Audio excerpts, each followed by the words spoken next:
Breaking pitch wasn't very good that year. But it's so funny. Look at the run value in 2020 on my breaking pitches. 84th percentile. So it's a crapshoot. So 2019 and 2021. So I would say my best battery mate was, I think statistically it's Garver's my best catcher. But Nito's, actually I really enjoyed throwing a Nito, but actually Pat Mazika is one of my best. I don't think I ever gave up a run with him, which is crazy. But McCann and Nito together were awesome. I had to get used to Nito's receiving because he was so good at receiving. But I would say probably the closest I was ever with a catcher, in terms of how often we talked and stuff, was Shea Langoliers. And so it's interesting. I think that maybe polished skill at the time, Garver was one of the best receivers. So I lined up with one of his best catching years. So 19, I would say he probably gets the edge. Then I would say the McCann-Nito connection, just judging on 21, how close we were and how we were kind of working together. We were on the same page a lot. Though Nito kind of got me sometimes with the receiving where I thought it was a strike when it was definitely not because he's such a good receiver. But then I would say that the best relationship would be Shea. Even though I've tried to interview Shea for my podcast twice and he's ghosted me twice. So we're going to have to deal with that at some point. We're going to have to fight about that at some point. But I would say he's up there. So what do you guys think? Is 2019 my better year, or is 19 or 21? Was I better in 21 or 19? This is 2023. So here's 21. Here's my command. Look at that changeup. That's terrible. No wonder it was hit around. And here's 19. Better, not much better, but better. Sliders though, really good 19. A lot of fastballs though. Boy, howdy. Boy, howdy. So, I gave it the least hits this year in 19. And I don't even think I had my most holds. I had 15 holds that year with a couple saves. The most holds I ever had was 17, which makes no sense to me. I also had but this is 19. I had a plus 20.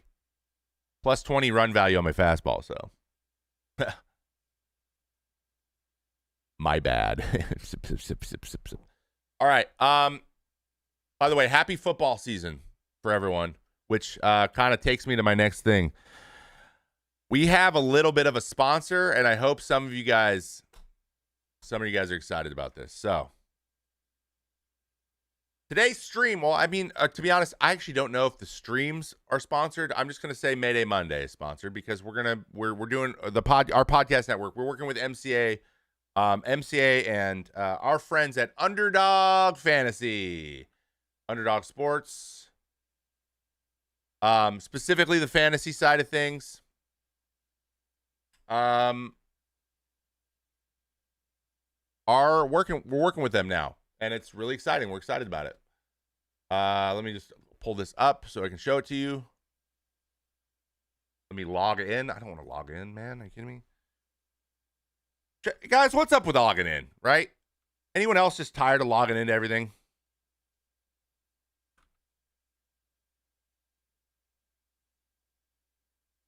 I'm waiting for it to be that's not your password, even though you made it a week ago. Alrighty. You were on the same team as Miller. Did you ever think Mason Miller would be this good? Yeah. He's disgusting. Do you think Bednar knows he's tipping? I do. I do think he knows, and I think he's frantically looking for some way to fix it. I think that's why he's changed where his hands are so much. Tony Ballones, what up, dude? Monarchy, hello. Hi from Japan. There are a lot of pitchers injuries this year, probably from last year. This year, probably from last year. What do you personally think is the main cause? It's a combination of throwing harder, ripping sliders, and then the speed and the introduction of new pitches. And the prioritization on velocity, obviously, that's going to contribute to a lot of the injuries. You combine all of that with less time between pitches, less time to rest between, because innings are going faster in general. Even the starting pitchers, when they sit down and get up, they get less space time to do that as well. So just rest time has gone down as well. So all of those things have a big part of it, but it's just kind of I think it's all together now happening. We are in peak maximized velocity and then and now everyone's gotten used to the pitch clock and the speed of the game too. So like now everything's moving kind of at full speed. We're up to speed, and now the injuries are starting to pop up, and that is just part of it. I just think that's, I hate to say it, but I just feel like it's collateral damage. I just think it's like price of doing business, which sucks ass, and I don't like saying that, but it might be. So it might be. All right, Underdog. We're gonna do something fun. So first things first, you can use your code MCA, guys, to make an account at Underdog Fantasy. This is Underdog Fantasy, to be clear. There's an Underdog Sportsbook, and then there's Underdog Fantasy. Yes, DFS has real money involved. We are not doing real money at the moment, but we could if we wanted. And what we're going to do is we're going to go pick 3 picks as a group. Just decide as a group. I'm going to be like, ooh, this looks interesting. And then we're going to grab them at any games for the week. It could be matchups. It could be guys getting hits. It could be whatever. We're going to do baseball first. And then starting next week, we're going to do a football one too, because I'm actually going to start paying more attention to football again this year because I can. And I miss my friends, and they all care about football. So, but we're going to do baseball, and then there's going to be some postseason stuff too. So as a group, we're going to do this. I came up with a good idea to break it down. And by the way, we're going to make the picks. I'm going to screenshot them, or we're going to write them down, or I'll type them up, whatever. And then I will post them into the Discord, and then next Monday we'll check in and see how they did. Hey, don't be sorry, Andy. I love playing for the Twins. I don't know where that came from. HRMA, a question. Younger catchers not calling pitches anymore affect their knowledge of baseball in the game itself. I will break that down in one moment, all right? Liger, we will get into that in just a moment. Scoop me one up, 33 months again. Thank you so much. All right. So, there's a couple things. So, Paul and I are, because this is an MCA media, it's our media network is. So, our podcast is also sponsored here, guys.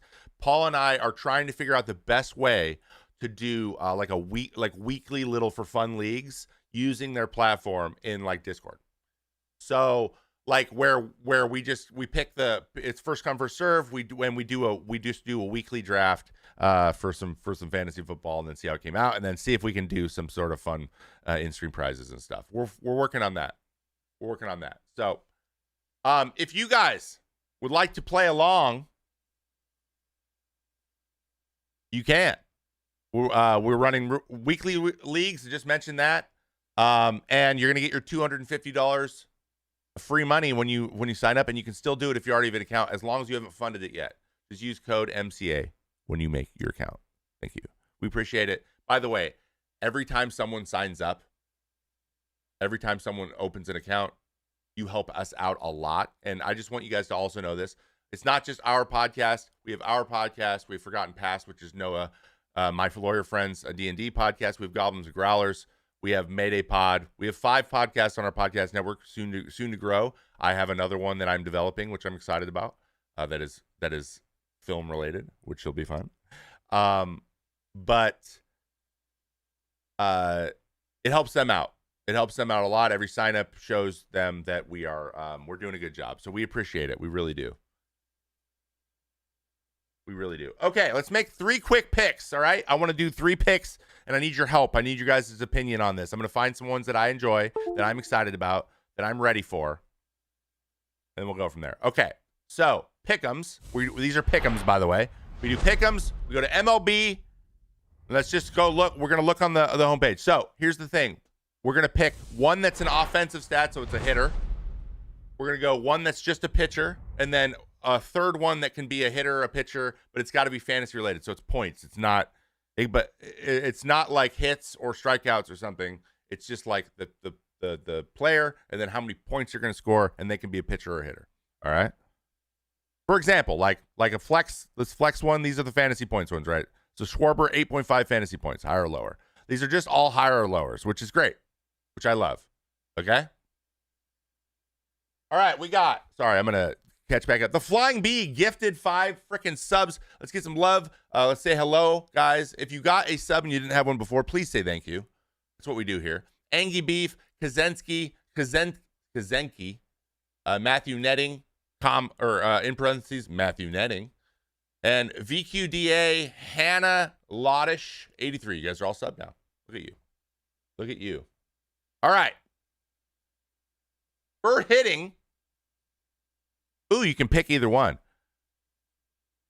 Honestly, this is Tampa, Philly. That sounds awesome. I'm going to try to find a matchup. Ooh, we have Skeens. We have to take a Skeens, I think, guys. Who's Skeens thrown against? Miami?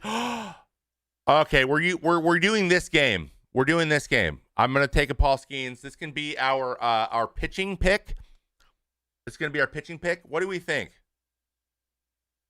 Does he give up a hit in the first? Does he give up more than 2 earned runs, or does he get more than seven strikeouts or more? Wait, so if strikeouts hit 7 flat, is that 0 anything? Do you think he's going to be lower than that many fantasy points? I'm tempted to take the earned runs. What do you guys think? I want to take lower.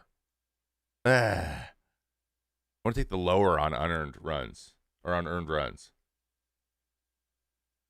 You think more than 7 Ks is in? What do you guys think? Okay, between this, 7 strikeouts or 1.5 runs earned. What are we thinking? 1. Okay, give me 1 for strikeouts, 2 for earned runs. 1 for strikeouts, 2 for earned runs.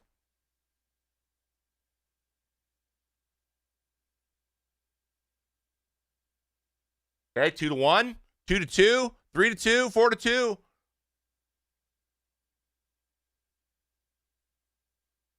I'm feeling this is feeling like a 1. Danny's just saying a number because she wants to be different. All right. I'm thinking over. Let's go. We're gonna go strikeouts. We're gonna go higher on the strikeouts. So this is our first pick, guys. Give yourself a round of applause. This is our first community pick. All right. Paul Skeens, more than 7 strikeouts on his game today.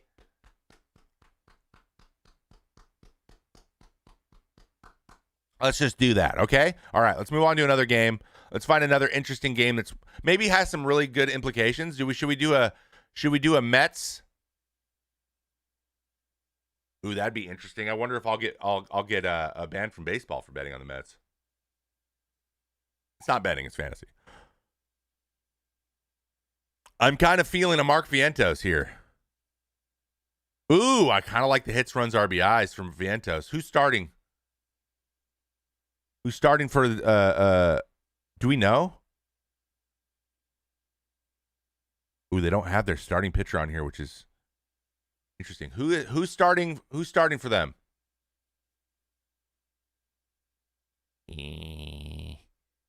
Blue Jays. Oh, they don't know. Whoa. What up, King Sleh? How we doing? Oh, absolutely take the over. So we have a TBD. I'm thinking about taking the over.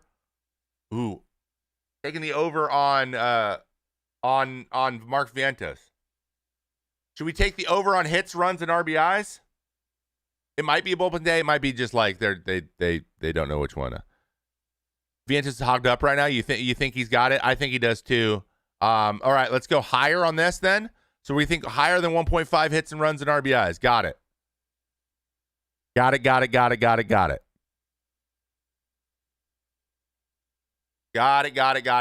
it. Man, these Mets got me on the edge of your seat. Facts. That's called sports, baby. Sports, baby. All right. So we have our offensive and we have our defensive, aka pitching, right? So we have our pitcher, we have our offense. Now we're gonna do a fantasy pick. And I kind of want to do this for a random game. So what's Adley's line look like today? Ooh, that's interesting too. It's just 7 fantasy points and over under a single against Boston, against Brian Bayo. Rushman singles your vote. Okay, so we have to do fantasy points now. This last one's got to be a fantasy points pick. This is just the way we're doing it, boys and girls.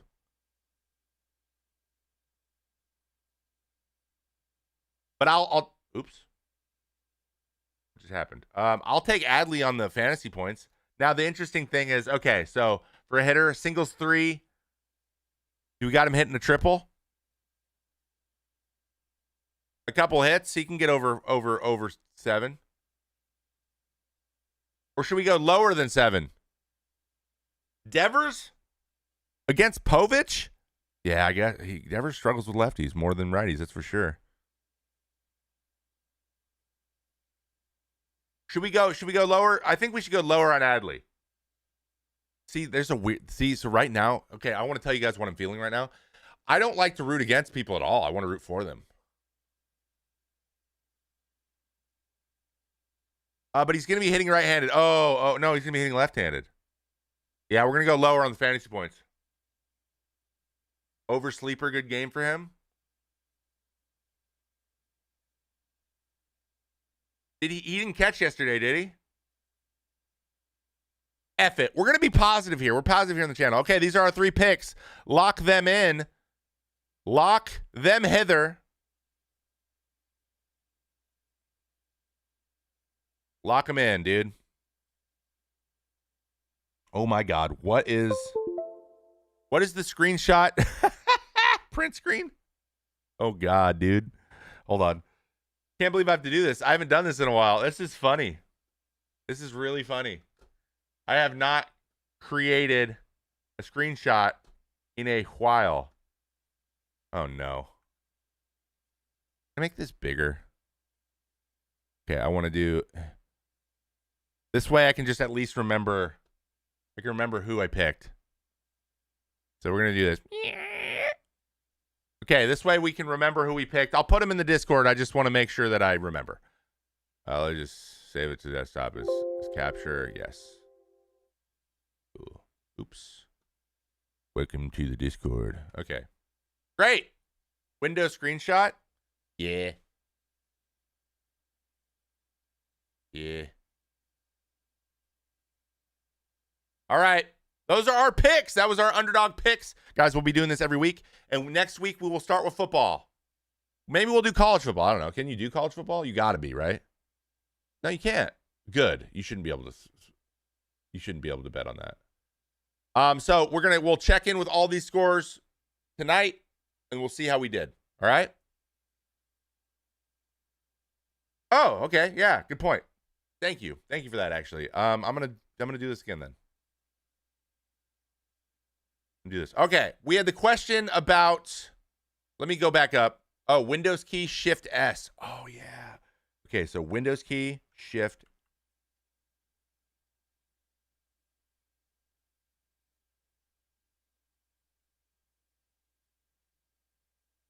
There we go. We got it. All right. See, the long message was a question. Yeah, we'll get into it. All right, cool. Getting back into the questions, guys. I apologize for that. Above 1 second, I had one before you too. All right. Where was it? It was way up here. Trevor. Hey, I'm Trevor May. I have a question. Do you think that younger catchers not calling pitches anymore affects their knowledge of baseball and the game itself? Liger, I have a question for you. What are we talking about younger? Because coaches have called pitches through college for a very long time. Like extremely long time it's been like that. So I'm interested. I would love maybe a little bit of clarification on what level you're talking about. You can bet on college sports in New York. Of course you can. Please, somebody explain fantasy points to me. Fantasy points are just a weight different events happening differently. So instead of you getting 1 strikeout for a strikeout, you get 3 points for a strikeout. So that way you can add a bunch of different types of stats happening together to get a total point structure, and then how different positions gain points makes them valuable to your fantasy lineup. I think younger ages from 8 to 18. Well, to be honest, coaches call pitches for those ages and have for a long time. 1 second. Evidently, we are cutting steel outside my window.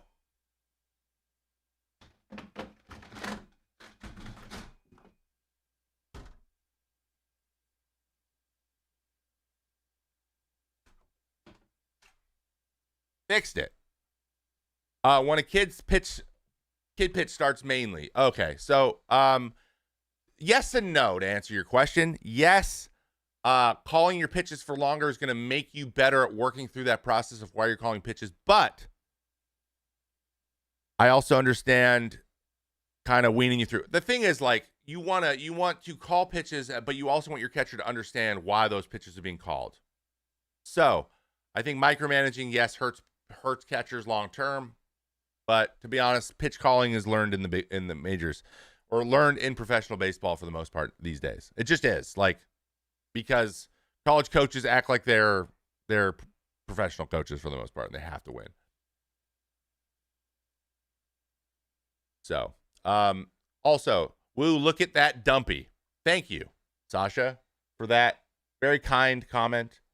I'm so fat, chat. I'm so fat. Like, I'm not kidding. I am the heaviest I've ever been. I know you can tell. Look how round my fucking face is. I watched a video from earlier last offseason, like, or not even earlier, like from January, right? From January.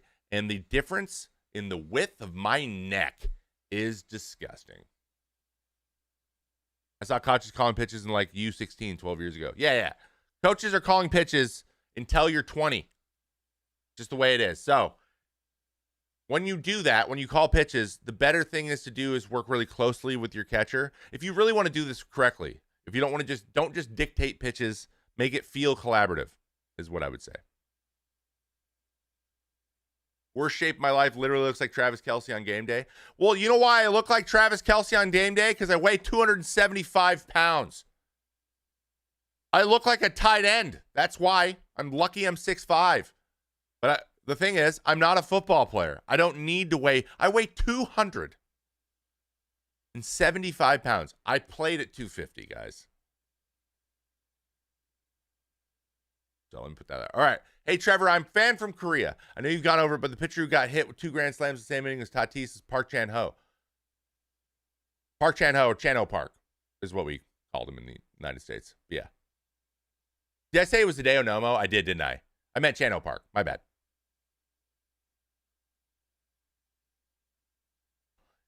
There's a meme in Korea called Hanmandu, which is abbreviation for 1 inning grand slam twice. Cool episode for that. When the Dodgers and Padres came in the Seoul Series, Tatis Jr. posted of him eating mandu, Korean dumplings.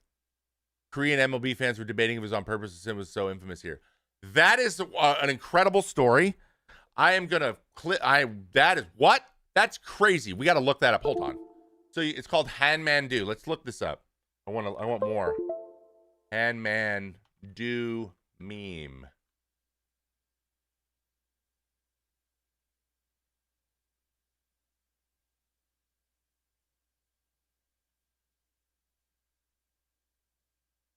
Oops. Favorite obscure baseball nickname. I'm not talking about the top of the shelf that everyone knows. I'm talking about the ones you can have to dig for. If anyone else mentions it here. Korean online MLB fandom. Toro Postfall is known as censored. Banned word, to be exact. Because when you translate his name to Korean, it becomes these.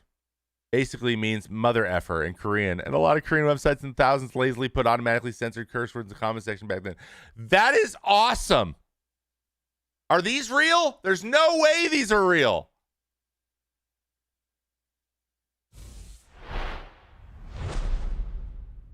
That's such a good story. What? Okay. Okay. Craig Kimbrell's named Testicles Kim, because when you translate his surname Kimbrell into Korean, it becomes this. It sounds like the Korean word for balls. I'm having so much fun right now. What is happening? This is the stuff, guys. This stuff. Give me this stuff. M-Dub, 67 months. That's freaking long, dude. Thank you. Give me this stuff. Chris Davis. This is Crush Davis. This is Orioles Chris Davis. Koreans like shortening names, words by syllables. Each Korean letter is 1 syllable. Oh. So is this Kide? Koreans like like C-Day, like CD. But when Chris Davis coming in calling him,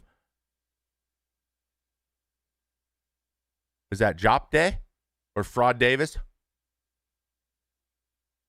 They called him a poor man's Chris Davis. Dude, that is dollar.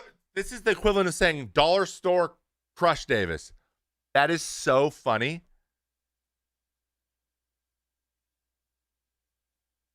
When Chris Davis started struggling, started calling him him, Called Chris Davis, Jen Daly, the real Davis. Dude, you got to be kidding me. Tim Beckham. Shout out Tim Beckham. First overall pick, 2008. That is my year. Puga Bay, which means skipped Posey for Beckham.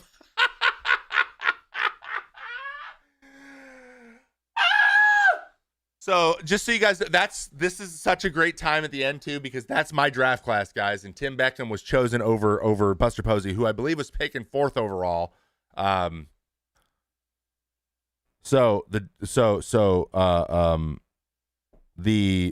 it the Rays?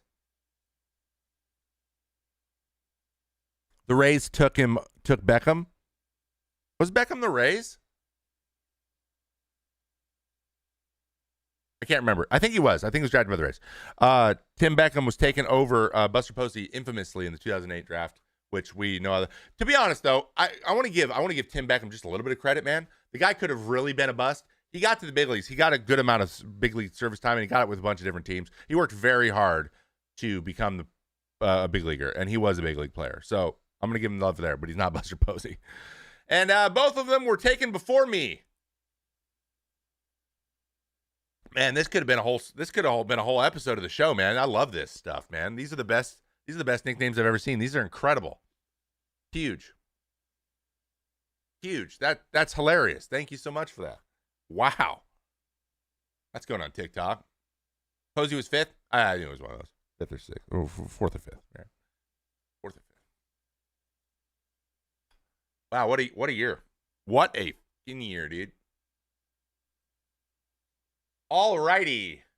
Okay, so let's talk about a little bit of news, maybe. I'll have some news. You guys, keep firing out questions if you want.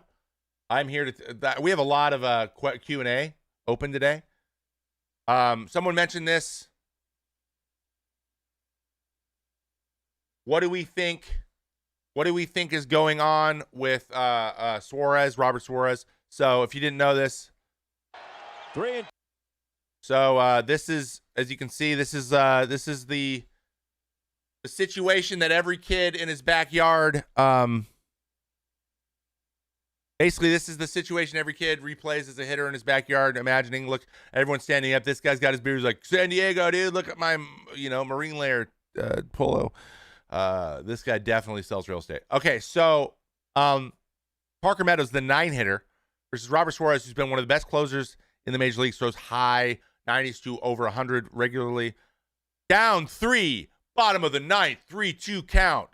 Pitch clock is running out. Here's the pitch. Up and away, very well placed. Parker Meadows, seemingly surprised, goes deep, 4-run home run, also known as a grand slam. And that's the face of someone who is absolutely blown away. Top of the 9th. Well, whatever it is. You might be on the road. So 9th inning. You're down to your last strike. Bases are loaded. You're down by 3, and you hit a grand slam. Everyone thinks about this, right? Oh, we're talking about Gordon Beckham too? Yeah. So that's incredulous. Right now, he just can't. He's in disbelief because he has not been hit hard all year, which that's one of those things, like you're trying in real time to like figure out what this means. Look, he's so surprised. As was I. And what does that do? So let's look at the box score. People don't know this term. So 2/3 of an inning, 2 hits, 4 earned runs, 2 walks. Of course, there's the 2 walks and then the grand slam. So 2.54. So his ERA went up half a run after 1 outing. So someone said, why is Robert Suarez getting hit around now? He isn't getting hit around now. It was 1 outing.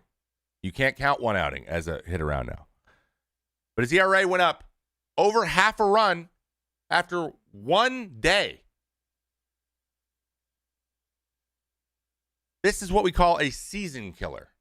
This is the difference between having a 1.5 on the year and having a 2.5 on the year. 1 or 2 of these outings, that's the difference. That's the difference. That's it. That's all. Too bad it doesn't count as an ultimate grand slam because it wasn't a walk-off. It wasn't a walk-off, no. He never shows any emotion. He could throw an immaculate inning and give it 6 runs. He'll have the same face. Some people are like that. Look at his previous. He's been going downhill. I will. Robert Suarez though, season killed. So like, his season's great. He's still having a great season, but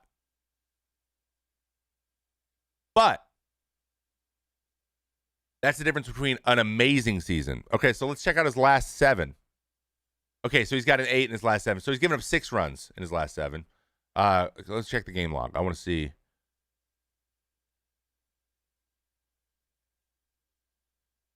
Dude, he'd given up 1 run, man. Like, he gave up 1 run against San Francisco. Oh, no, that's in the beginning of the year. Sorry. Going back. Anyway, I had it backwards. Roll it back. I mean, he had what? He given up a 1 run here, 189, 1 run against St. Louis. Is this a blown save? Are either one of these blown saves? No, they're not blown saves. Either one of them a loss. Yes, so he came in a tie game here, gave up the run, lost, right? Got the loss here. He gave a run here. I don't know what happened in that game. Then he threw 3 more scoreless outings and then gave up 4. So he's given up 6 runs in his last 6 outings, but only 3 of them had runs in them, and 1 was 4. So, like, let's just say that if we take this outing out, or if we say this is 1 run instead of 4, you know what his ERA goes down to? Like a 2.2. And then he's given up 3 runs in his last 6 outings for 4.5. That's the difference. This is a prime example of how relievers are just constantly, like, people are like, I don't know, he's falling apart. He very clearly is not falling apart. You're going to give up a run every once in a while. It's the major leagues. It's about when you give them up. Right? He's had 2 clunkers. If you remove the 3 and the 4, if you remove the 3 and the 4, how many has he given up on the year? He's given up, I don't know how many runs he's given up, but like, if you remove 7 earned runs out of there, he's going to have a 1. He's got to learn a slider, maybe. Hey, Trevor, I'm 6'5", 285. Do you have any advice on how to make your legs faster and increase pitch speed? By the way, I liked your hip shoulder separation. Helped a lot. You want your legs faster? Like agility-wise? Or do you want your hips moving faster? Because your speed of your legs moving it's all going to be based on how you push off your back leg. So it's going to come down to leg strength, not agility, if that makes sense. What's a grand slam? The bases are loaded and then a home run's hit.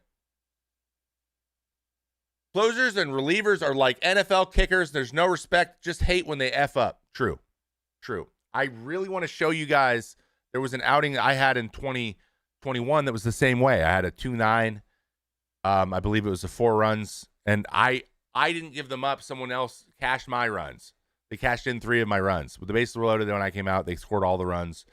And then there was on an error that was very clearly an error that they called a hit, and then they would not overturn it, so they just gave them all earned. And that changed me from I think I had a 3-1, and then it went from 3-1, 3-6, and then everyone said how shitty I was all year. And it was like, it's just really frustrating to have to defend yourself to that shit when it's just a I also spoke to the scorekeeper, and no offense to the scorekeeper, and I apologize for not remembering their name, but they've been there with the New York for a while. But I still to this day really differ. And based on the explanation, I was given an explanation that was frankly arbitrary, which is also double frustrating. Like there's certain standards that they're supposed to follow, and there's guidelines they're supposed to follow, and then sometimes they just kind of like rationalize their decision to kind of be biased away from a pitcher. Like it happens a lot. Like it really does. Like they said, it was a difficult play. Yeah, but so here's what happened. It was a slow dribbler.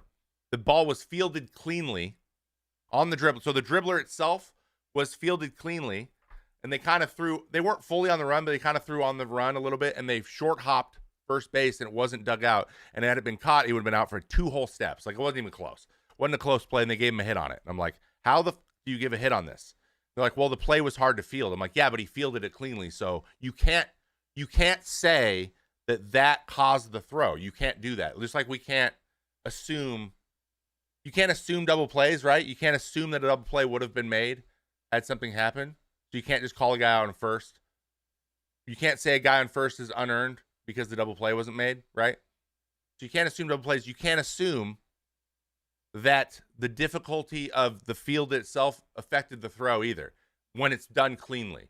So he fielded it cleanly and then made a bad throw. And he said it's because the field was kind of hard to do that it caused the throw to get bad. I'm like, you can't do that. You're choosing to do that. That is not what you're supposed to do. And he just said, well, actually, we do have freedom to do that. I'm like, so you're choosing. You're choosing to bend yourself into a pretzel to give it a fucking hit.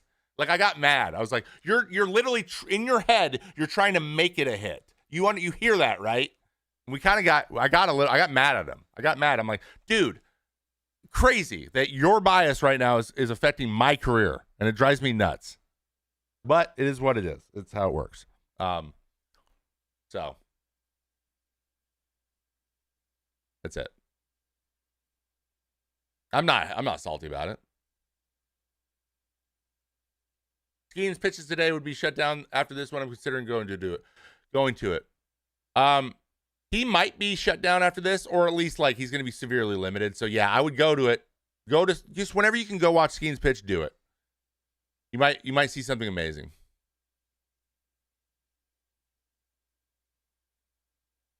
Brian Abreu hasn't been bad, but he's had a lot of lows this year. Yeah, like he's imploded a few more times than he normally would. It is because his command's down, man. His fastball velocity is down a little bit, but his command of his fastball is worse than it's ever been. Why would they shut him down? He's at his innings. He's at the most innings he's ever thrown. But Trevor, Mr. Commissioner Man, says the errors are bad for baseball. I mean, he's probably right. They are bad for baseball. Guys, I know. I'm not going to get any sympathy. Pitchers aren't going to get any sympathy. I get it because pitching has an advantage. But it's still annoying. I can still say it's annoying and I hate it.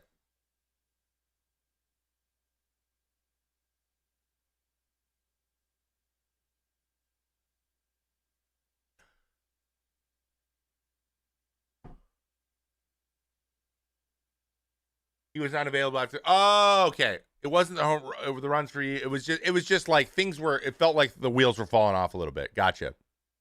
Before you can get a result for HAB, guys are fouling off. People look like he's not as dominant, and people are figuring him out. Well, I have great news. Really, really great news for you. You got a guy named Tanner Scott and a guy named Jason Adams, just in case things aren't going to work out anymore. I think you'll be all right.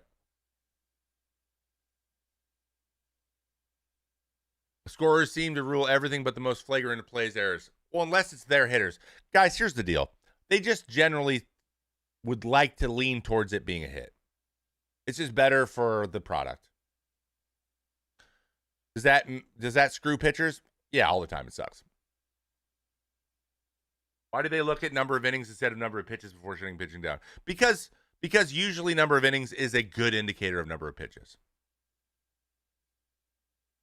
It's a more standardized, because some people throw more innings, some on less pitches, some people don't.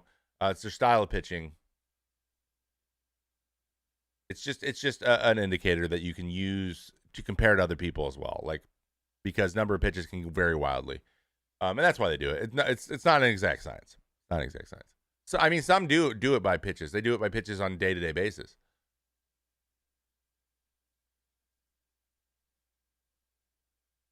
How do you feel about Whit Merrifield's comments in regards to pitchers' control these days? That's another great question and takes me to my next thingamabob. So let's just talk a little bit about this.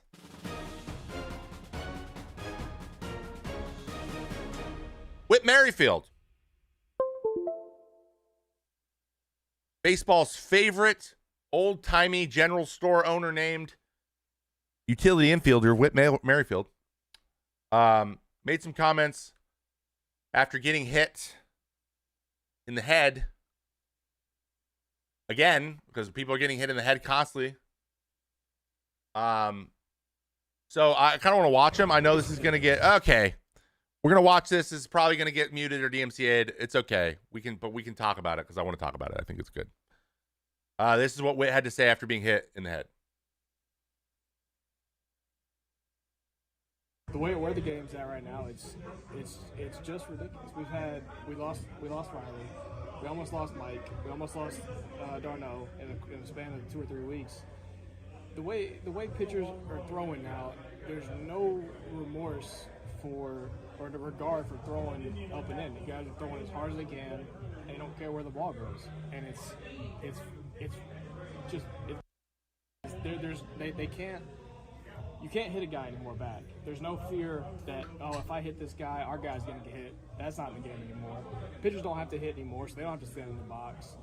And the teams are bringing pitchers up that don't know where the ball's going. They throw 100 miles an hour, so we're like, all right, we'll see if we can get the guys out. Just set up down the middle and throw it as hard as you can. And it's driving me nuts, and I hate where the game's at right now with that.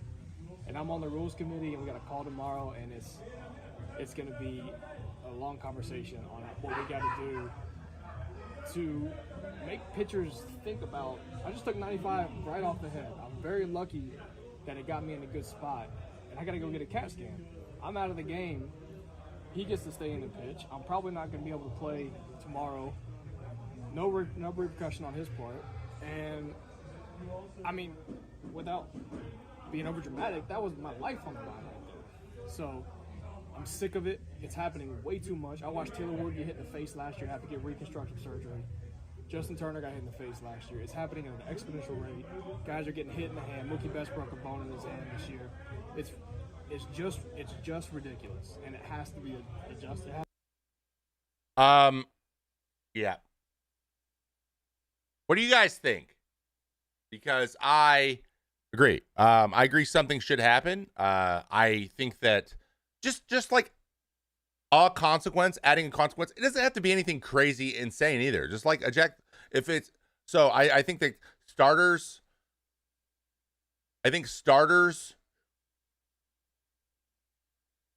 if it happens at before the third inning, I'm okay. The only thing I'm stuck on is how do you keep a starter how do you keep a starter in the game but get rid of everybody else? Like, how do you not just screw a pitching staff for an accident fully? How do you not do that while still creating a consequence for doing this willy-nilly? Because there are no consequences. There's none. So maybe a big fat fine is big one. I think maybe a big fine, and then if it happens like past the fifth inning, then you're ejected. That feels kind of weird to me to go from money to like get out of the game, but like I think it is what it is. But some sort of ejection, some sort of big fine. There's probably some other ways we can get creative with some repercussions here. But Whit's right. Like pitchers don't have to hit anymore. We don't have to go in there anymore. And it's just one of those things like, hey man, sorry. Like that's not enough. And then it becomes like something now you got to try to make a decision, try to avoid it if it's something that happens to you. And then teams have to think about it, right? They can go crazy with it. Like if they want to really get it gone, like sticky stuff, then, suspend them for a month and take away the roster spot. They lose their feeling of, pitchers, you have to throw with your opposite hand now. Auto ball the next AB for the first time, find the second, ejection third. I mean, Padres, though, like, think about it. Who is anyone going to get hit in the head for the third time? That's not a real. You got to think about it this way. Think about it within the context of one person gets hit. So they can't be escalating because, or maybe it's just hit anywhere. And then if it hits you in the head, then it's auto injection. So maybe like based on where you're hit or what section of your body you're hit, then it changes. Maybe that's it. Maybe a hit batter gets to go to second now. Maybe they get 2 bases for getting hit. I don't know. I'm just thinking. Lose the DH, that'd be crazy. But that would be a good one. Yeah, make it some. Remember when we talked about this? We want to create incentives. We want to work with incentives, not banning something or not banning something. So basically, you say we want to incentivize not hitting people. We need the value of not hitting people to be much higher than hitting people. And right now, hitting people is fine. There's no negative value for the pitcher at the moment, other than feeling bad. Fastball go to second, breaking ball first. Ooh, I like that. Let them pitchers hit. Nah, it's boring.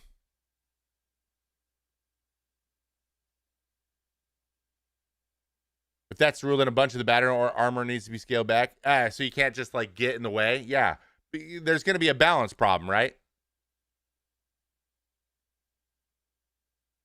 Agree. However, batters have begun. Hold on. Someone said something here. However, batters have begun to swing and take pitches are a big reason for the wrist issue. Head is a different story. Shouldn't happen. Yeah, no, I understand. I understand. Look, like we watch this. Like here's a prime example. So there is a little bit of onus for the hitters. Not a lot. Okay, let's be very clear here.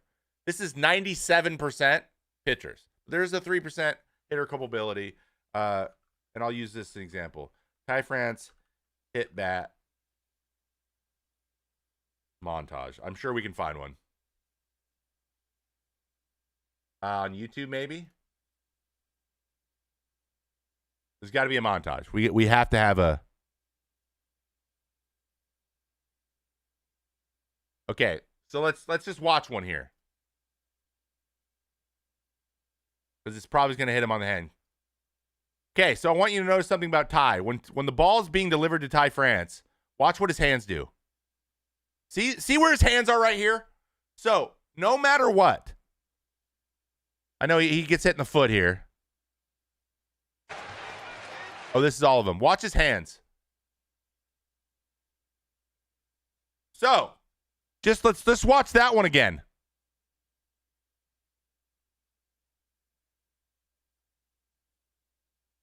I wonder if I can get this to go one frame at a time. I can't.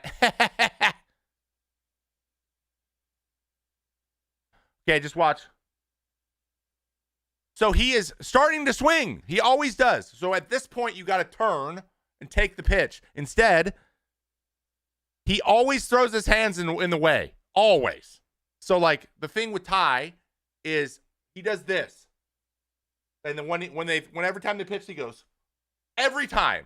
That's every take because he's always A-swinging. So when you always have your hands in front of your body, you're going to get hit in the hands constantly. And where's Ty France hit all the time? In his hands. So, like, for Ty, at some point, you're going to be like, dude, like, we can't fully protect you. In the words of Tom Brady, the offensive player has to protect themselves a little bit. Like, you can't just say it's all the defense. The guy out there has to change everything all the time. It's up to him to not hurt him. And he gets to do whatever he wants. It can't be like that, right? Spider Rico, 45 months, and Sensei, 70 freaking months, dude. Freaking what? 70 months? Are we getting serious? It looks like it, brother, man. So, when you throw your hands out, you're going to get hit. Now, that's the crazy thing about Mookie. When he got hit, he's so good at pulling his hands back. It snuck in there and got him.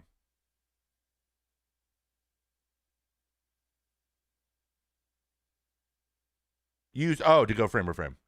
Oh, yeah. Okay. I didn't know if it worked on MLB. Usually, everything sucks. So, look at this.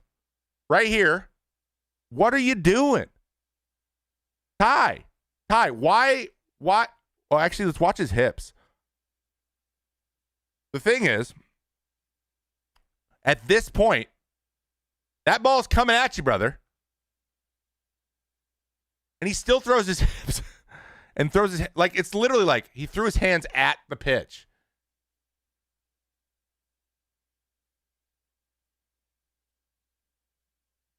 By the way, the comma and the period works. So thank you for that. That was really nice. Okay, let's see if he does it again.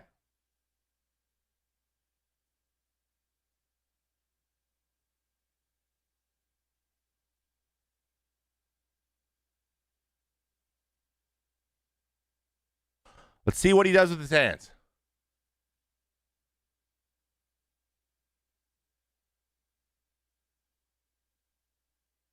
He just can't turn. Like, look, his hips are open again. He just can't turn, dude. And this is why this guy gets hurt constantly. Like, he just can't he can't get hit. For a guy who gets hit all the time, he really shouldn't be getting hit because he's always in a vulnerable position. So there's a little bit of that. But again, remember, this is an isolated thing. It's on hitters or pitchers. Pitchers should do this. Pitchers should be doing this. So, anyway, I agree. Does he not have a life-saving instinct? Them balls are like 3 inches from his face. He's hitting his hands. Like, dude, Kev, I don't know, man.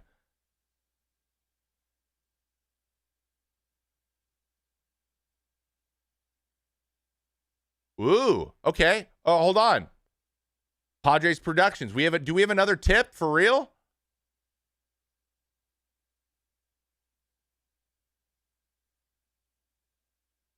For realsies? So, okay, wait.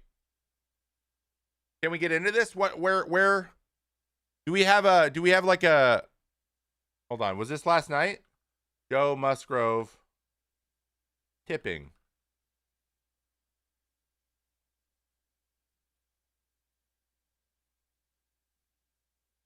Joe Musgrove was standing against the Giants in the fifth. He said he did not think he was tipping pitches. Padres Daily, Jolted Joe. Okay.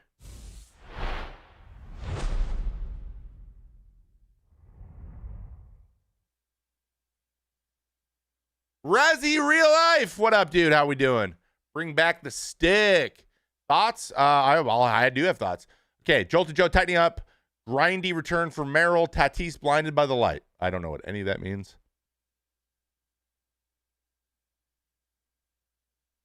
Okay, you can read exactly what went down. Okay, when he started to become one of the major league's most dependable starting pitchers, he would also be versioning was 10 batters yesterday, striking out 6 of them, trying them all. Did not allow a base runner for 3 innings, yield 7 straight hits, 3 of them home runs, and having the first 6 batters score in the 4th inning of 6 loss to the Giants. I've never had that. Had it flip. I have seen that, by the way, in Double-A, a guy named Kyle Davies, former Braves great Kyle Davies, was in Double-A with us. He threw he 9 up, 9 down to start the game, and then gave up 9 hits in a row.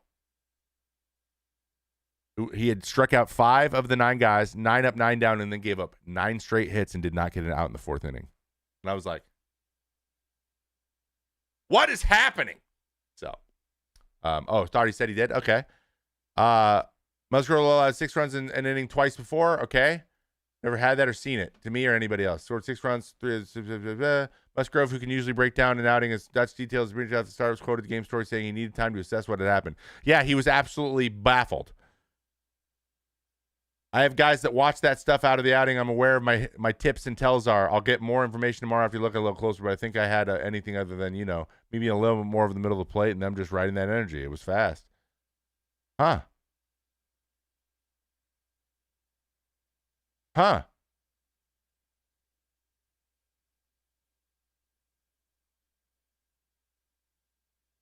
So they were anticipating Giants' aggression. That makes sense. So we just tried mixing up sequencing, mixing up pitches. So they changed sequencing, and then they just got him.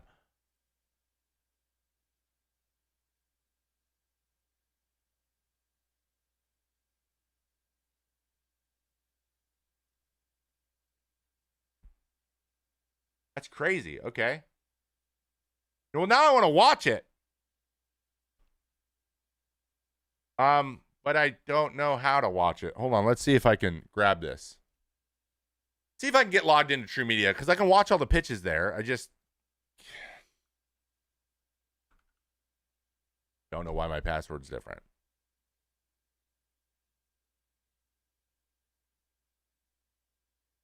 Why do I have to reset my password again?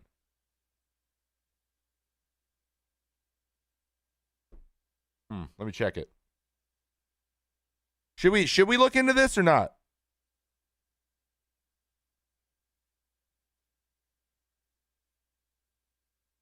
I gotta do it on my phone because I don't want you guys to know. Okay.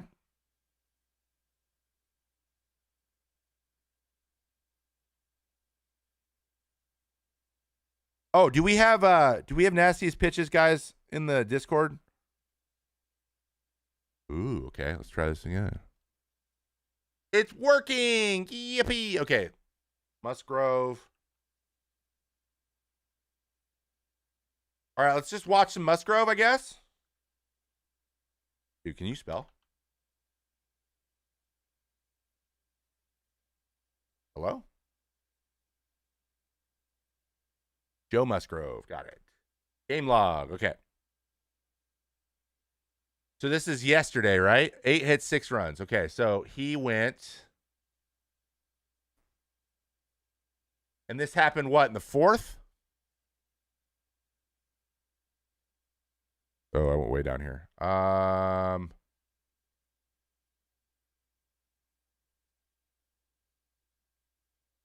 Okay, so this all blew up on him in the 4th. Okay, so he went through 3 innings, struck out 6. Perfect. 4? Perfect?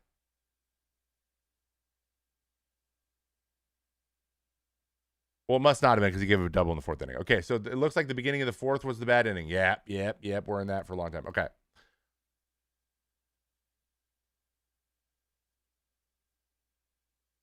Trev, did you review Rich Fitt's first start yesterday for the Red Sox? I did not see it, no, but I'd love to. Okay, so we're going slider. I know he got a first pitch swing and miss, which is interesting. Okay, he's not like literally in patterns at all, really. Great changeup. So he's got 2 swing and miss on the first guy, which is interesting. 3 swing and miss on the first guy in the 4th inning. Okay. Okay, so that's right down the middle. That looks like a pop-up. Okay. Lost in the sun. That's how it started?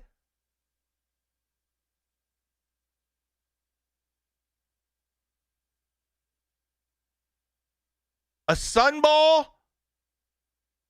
The next pitch is a homer?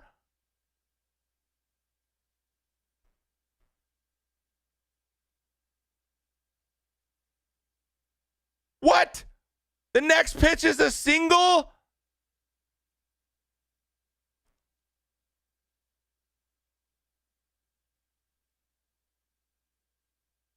I don't think he was tipping, guys. I think this was a baseball god situation.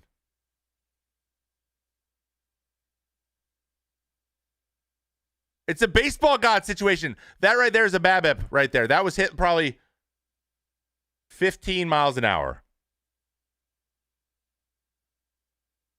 Okay. Tried the slider. Okay, so here's an interesting one right here. Okay. Okay, so that says cutter, right? So for all intents and purposes, that is a gyro slider, right? That's what a lot of people throw for sliders. That's kind of what my slider was like. Like, you know, trying to go high 80s with it, mid to high 80s with the breaking ball. And so it's usually a little bit smaller, not as great to a righty these days. You want to go away from them. But when you throw a slider down and away off the plate, so look at this one again. This is usually a rule of thumb. You throw that pitch, right? See how he took it? See how low he went? See how well, like this whole, everything he's showing us here is really interesting because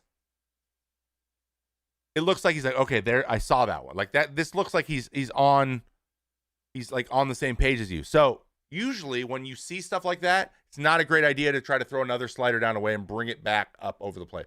Basically, you don't want to bring it closer to them because they just move their barrel down. And so if you bring the ball back up, then you're going to meet them. And that's pretty much what happens. So let's see. If this one isn't perfectly down on the edge or a ball, let's see where it is. So this is the problem. You try to bring it over and then you hang it. That's what happens. That's why we don't do it. That's why we don't do that. So like that is usually, now Joe Musgrove is the guy who he can do it because he has really good command and he knows that, but it's high risk. So this has all happened in 7 pitches, by the way. 5 runs have scored in 7 pitches. But usually you miss with the slider like that and the guy takes it like that. You either want to stand him up or you want to like, I'm coming back with the fastball and throw a changeup or something. That's what I would do. I would have went changeup right after that. And now it seems like they're just sold out for the cutter and he keeps throwing it. So then he goes sweeper off that. Smart. I like that.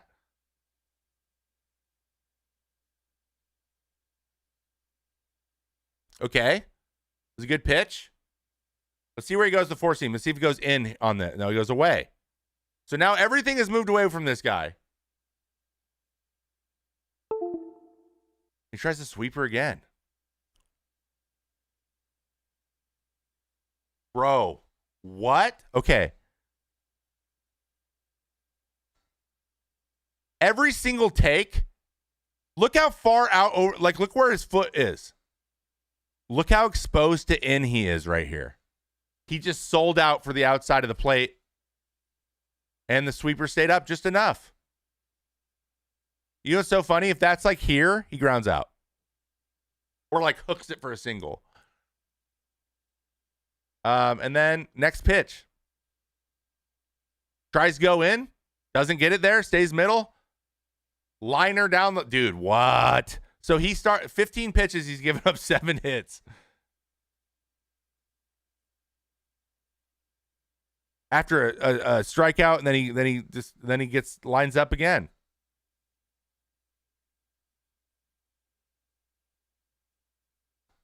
By the way, really quick, let's check Kurt Casale. I got to show you something on Kurt Casale. Who was just hitting right there, by the way. Kurt Casale. Let's see how he's doing on changeups this year. So here's his slugging in general. Let's see how he's doing on off speed this year, because last couple years, not good. So we go here to soft, changes and splits. Slugging, pretty good slug.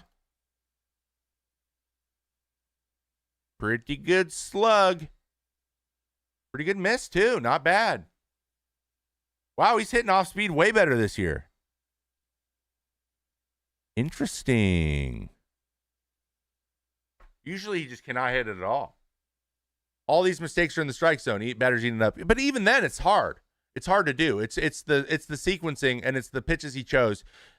Basically put him in a position to get hurt like that. Now, hindsight's 2020, and you still have to execute it right. And there was some really good swings put on the ball there, but that's crazy. I don't think he was tipping though. That was a really good example though. I like that. What happened to Bailey? What do you mean? What happened to Bailey? Did he get hurt?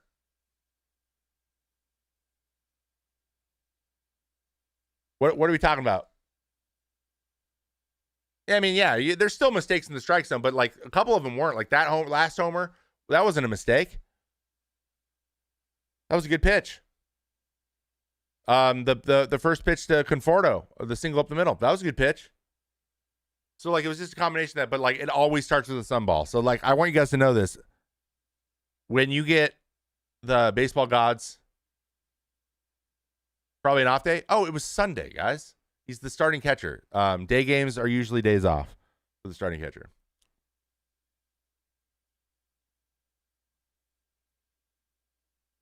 All right. I had a main. Here's what I want to talk about. So I just thought this would be interesting. We were talking about this, or I was asked this question on YouTube. It was a comment. This was a comment on YouTube.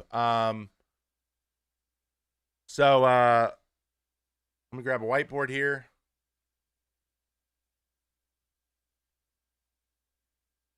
Holy crap, bro. What's the digital whiteboard we use? Digital whiteboard, Miro? This is real, right? Free online whiteboard. Okay. Starter whiteboard. Cool. This is the one we had. Holy shit. Can I just...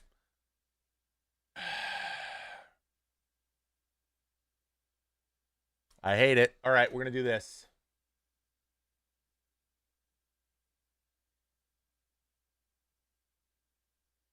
Here we go. All right. So someone asked me about recovery. Hold on, let me start this like this. So someone asked me in a YouTube comment about recovery and the differences between like what is the routine like? People want to actually know pitching routines, what the differences are between like starters and then like the middle relievers and like the bullpen guy. Like how do you guys determine rest and whether or not you're going to throw 3 times in a row or whatever? And there's some things that I realized that I've never talked about and that you guys have no way to know. I don't know how you would ever know this. So one thing you need to know, let me just pull this up. There are 3 buckets of pitchers, right? So we have starters, we have middle relievers, and we have leverage relievers. Okay? These are the 3. You can't use MS Paint. Is that what Pirate Software uses, MS Paint? I didn't even know Paint still... Wait, hold on.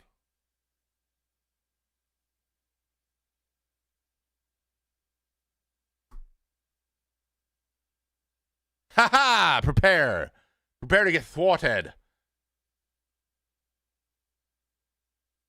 I kind of like that. Kind of like that.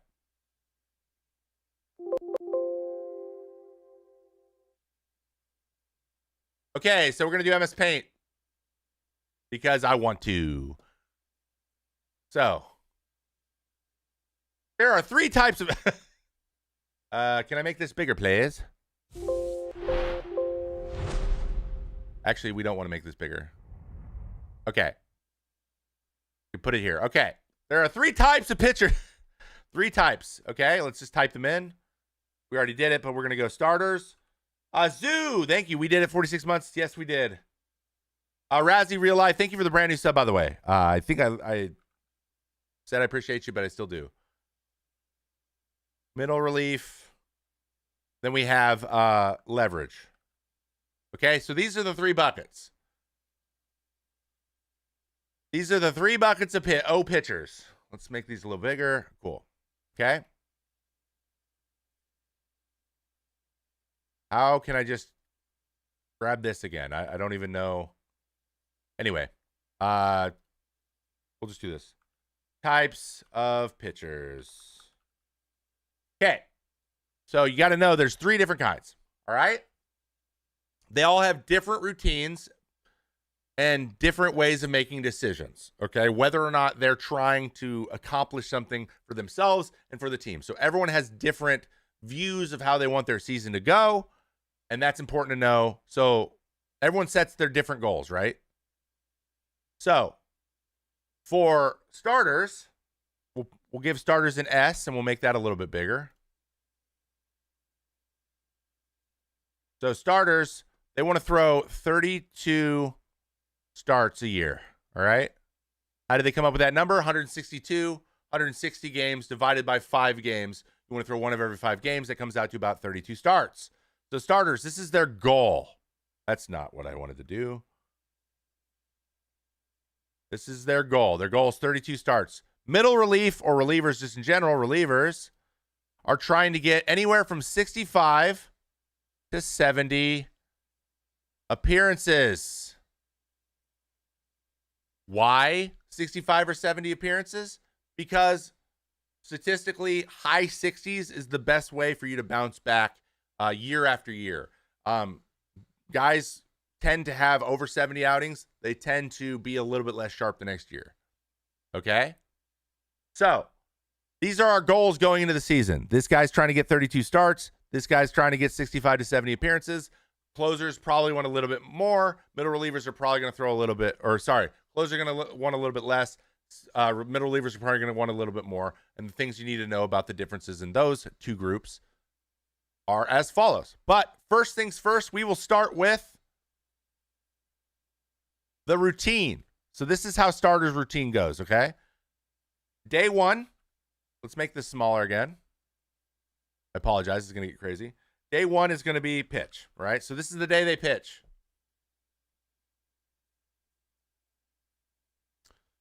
Day 2 is one of 2 days. So there's 2 types of kind of starting pitchers. Guys who really like to throw a lot, guys who don't. Guys who like to take more rest. This has become more popular. Rest day is the more popular one, or long toss. So I threw long toss because I liked it. Basically, it helped me work through my soreness and got me ready for the next day. I wasn't throwing as hard as I could, but I would go out and just like let it go. Try to get the ball to go as far as I could with as little effort as possible, so on and so forth. But a rest day is they don't play catch, and they work pretty much exclusively with the trainers to recover. They spend a bunch of time on the Mark Pro. They ice. They do some extra arm exercises. They get a lot of manual work done. You get a massage done by the massage therapist. You get your arm stretched. You want your arm to heal in the best way possible. So basically, it's a reset day. That's most guys, okay? Then day 3. So day 3, aka the second day after pitching, is either a bullpen or long toss, okay? So they either go and throw off the mound. That's called a second day bullpen guy. Or they just go play really high quality catch, and they're worried about that. There could also be a workout in here in order, literally go lift weights or something so that you can maintain your strength and give yourself two days of recovery before you got to pitch again. Okay. More commonly now, the third day is the bullpen, right? So bullpen, normal catch. And if they didn't work out the day before, they'll do a light workout. So basically just flip these, right? If they throw long toss on day 3, then they usually throw the bullpen on day 4. If they throw a bullpen on day 3, then they're going to do normal catch and a light workout on day 4. Like, they just flip these things. So if it was long toss, they'll work out. If it's a bullpen, they won't work out. And then they'll flip it. And everyone's one of these two. And then day 5, full rest day. Light catch. So they'll just basically play catch and then do nothing. Are we doing nasty's pitches? We are. So go put them in there. We're going to do them next. That's what a starting pitcher's routine looks like. They want to throw 32 times.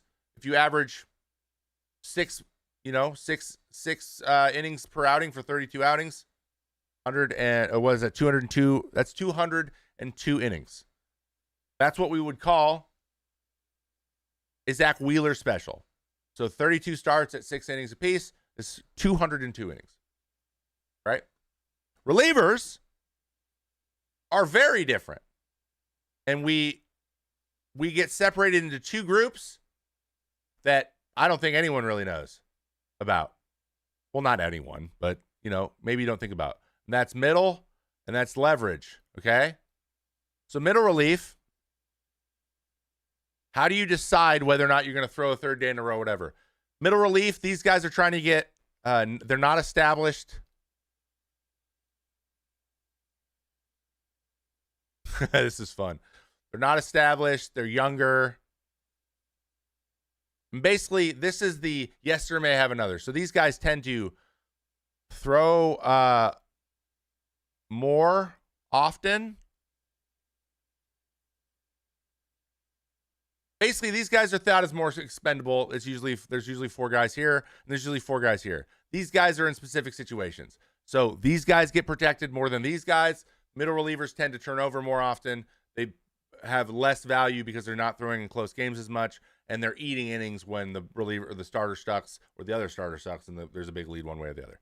So middle relief, there's usually 4 of those guys. There's usually 4 leverage guys. These guys are protected more than these guys. So you have your closer. Let me just do this with this. You have your closer and your setup. So these 2 guys are interchangeable for the most part. But for example, Diaz and I in 21, I was 8th, he was 9th. When he was down, he threw 2 days in a row, and I was up, I would be the closer that day. That's how that works. So your setup guys, your backup closer, and on any good day, he throws the 8th and the closer throws the 9th. So you have your closer setup, then you have your fireman. And that is 6th, 7th, 5th, 6th, 7th inning guys who can fill in for the setup job, and then one of them might be able to get a close every once in a while if the closer and setup are both down for that day. Okay? So these guys tend to not throw 3 games in a row until you get to the end of the year. Firemen tend to throw a little bit more. Firemen are between middle relief. So basically, if you're middle relief and you're graduating to a leverage role, you usually become a fireman first.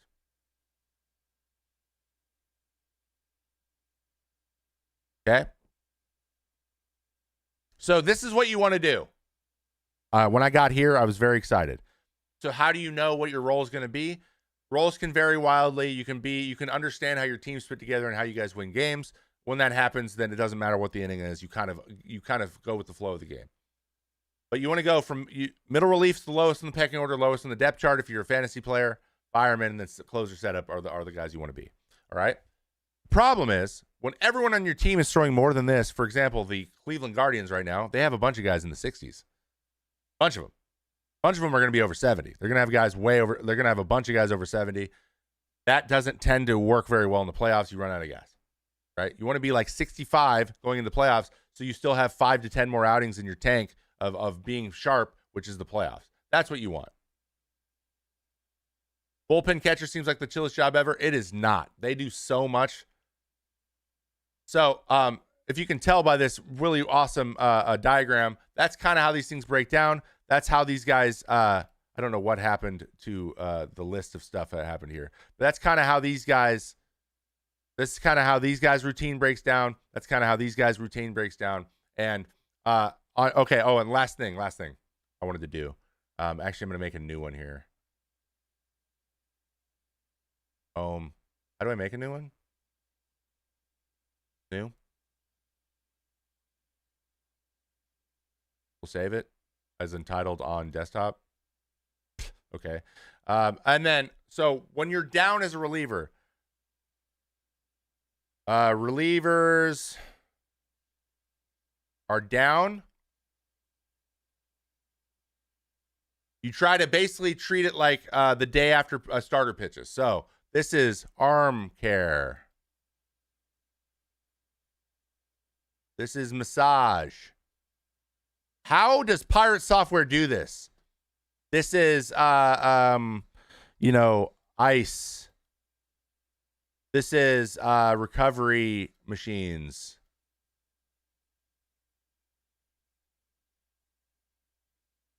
Okay, so you basically treat it the same way, and then you tell all your other boys, hey, I'm down today, so they can plan accordingly because they might need to pick you up that night. That's how relievers being down. Middle relievers are almost never down. So if you're a leverage guy, you get the option to know if you're down or not. That is usually what comes. I don't like that. I hate that, actually. I think that everyone should know, but it's just kind of how it works. You earn the ability to have more control over how much you're pitching, if that makes sense. It shouldn't really work. You just get more. You get more leeway. You get more leash. All right. No-nos though. Even though, what the hell was that? Whatever. Down. Wear your cleats.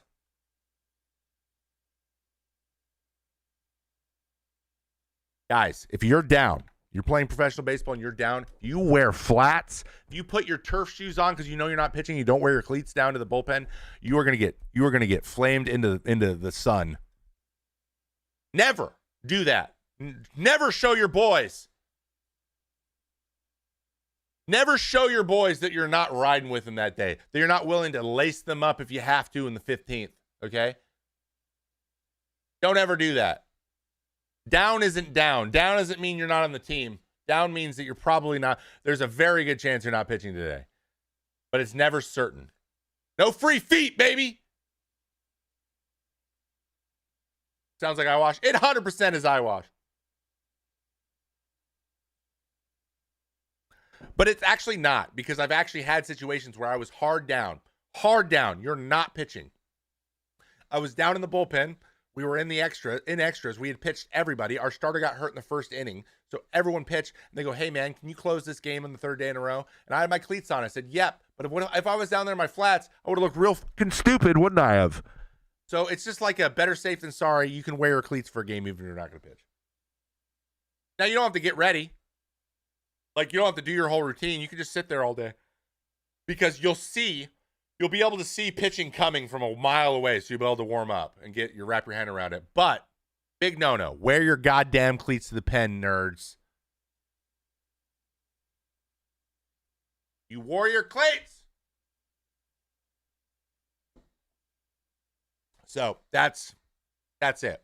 But yeah, you basically are a starter for that day, which is great. They're rare. They never happen. I can say that the days that I'm down, like full down, like I'm not pitching today, I could have counted on one hand every single year. Never more than 5. Ever.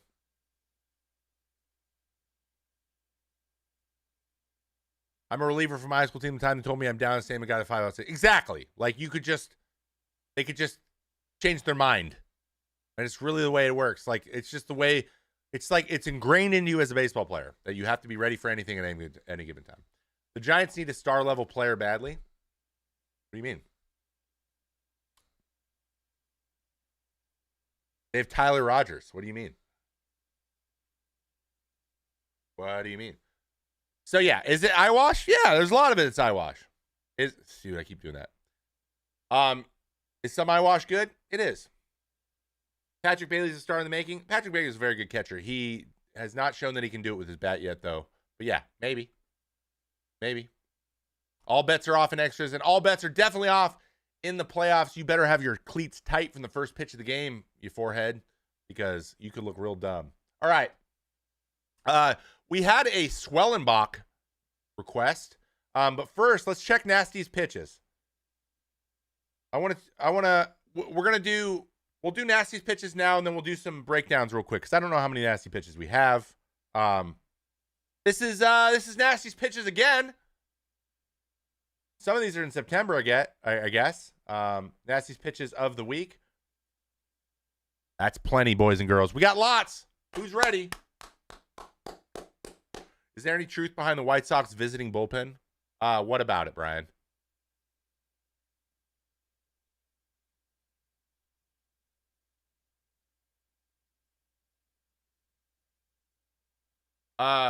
Maybe find a diamond in the rough. Foolish Baseball did that and found Mason Miller and Jeremiah Estrada. Padres, I like that. I could do that. I want to do that actually with big leaguers, like Caleb Ort right now for Houston. I don't know how he's thrown recently, but Caleb Ort this year has been really good. He was the guy I had as a diamond in the rough, so maybe.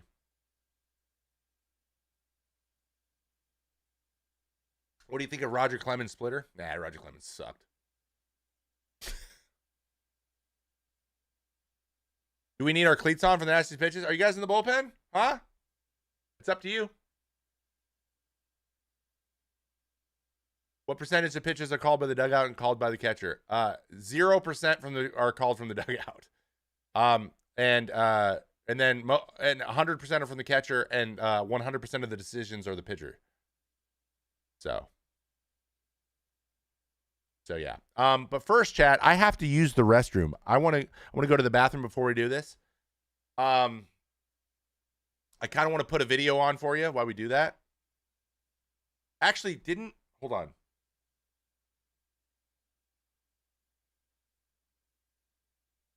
They came out with a new one recently, right? Rarest plays in baseball history. I love these guys, man. I love these guys so much. By the way, this is 2 people, right? Is this 1 person? Am I stupid? Also, okay, maybe you guys can help me out here. We got Foolish Baseball. We have Bailey. There's 2 people with Foolish, right? Baseball doesn't exist. Are they related because their voices sound very similar? Okay, so baseball doesn't exist as 1 person. Got it. See, this is why I get confused, because I think you guys will agree. Baseball doesn't exist in Foolish Baseball. Very similar vibes. Very similar vibes. Okay? Also, I really want to do a collaboration on a video like this with them. I think that this would be really, really fun to do. Maybe do it in a little bit of a more cinematic way. I would love to do this. You should show that video about the Twins postseason streak. Chris, you know what's interesting? I don't think it's that good. I'm just kidding. It's a joke. Guys, it's his video, by the way. You guys should check that out, though. You should show that video about the Twins postseason streak. It's a good baseball vid. It really is. It really is. It really is. By the way, number 2's coming, and I'm in it. Right, Chris? By the way, Chris, we gotta. I think we need to have that conversation we talked about with the overlays and stuff. It's too crappy. I don't like it. All right, here's some rarest pitches.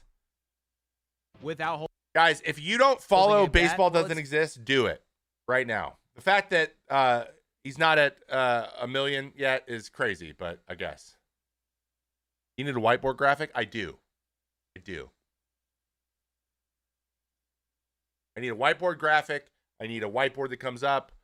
I need to build that scene. All right, you guys watch this. I'm going to run to the bathroom. We're going to do Nasty's pitches. All right, be right back. Have you ever seen someone hit a home run without holding a bat? Well, it's happened in MLB multiple times. It's possible to hit a 3-run home run on a strikeout. You can win a game as a pitcher without throwing a single pitch, strike out 5 batters in 1 inning, and play for 2 different teams in the same game.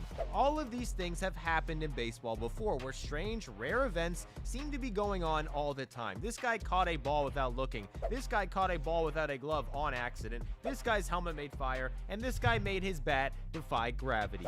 These things will probably never happen in MLB again, but none of them are the rarest play in history. That happened in 1999. It wasn't even an actual play, and somehow made this random lady rich. In fact, the rarest events in baseball often don't even happen on the field. They happen in the stands, where the odds of catching a ball at an MLB game is 1 in 1,200. If you go to 1,200 MLB games, you can expect to catch one foul ball. So when this guy got one, he was ecstatic and immediately started texting his friend. But before he could even send the text, the very next pitch was fouled off directly to him. The odds of catching 2 balls in a game is 1 in 1,440,000. But the odds of catching 2 on back-to-back pitches, according to MLB, is 1 in 10 million. Thinking this would probably never happen again, the Mariners invited him on the field, got the ball signed by the player who hit them, and let him throw out the first pitch. I love it. I love the music, too. Great music, dude. But that's baseball doesn't exist. Go watch it if you want to watch the rest of it. But for now, we're going to do some nastiest pitches. It's time. It's time.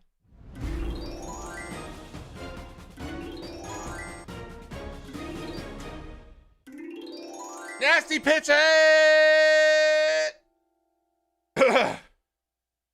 That's the wrong. Oh my gosh. Okay. We have first up from Alex. Ooh, 18 inches of horizontal. Boy, can I. This is from Selby. Good start. Here we go. Again, the 3.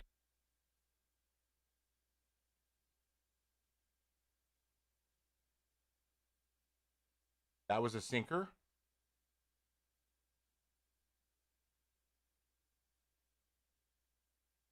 Hold on. Okay, so first of all, we have a Chris Davinsky fly open. So he is a fly open guy. This is why this is so gross, guys. The direction. Okay, hold on. Doesn't work. Okay, maybe this. Okay, this doesn't work. Okay. Arrows? No, arrows don't work. Okay, got it. Up and down, maybe? No, that doesn't work. What about these ones?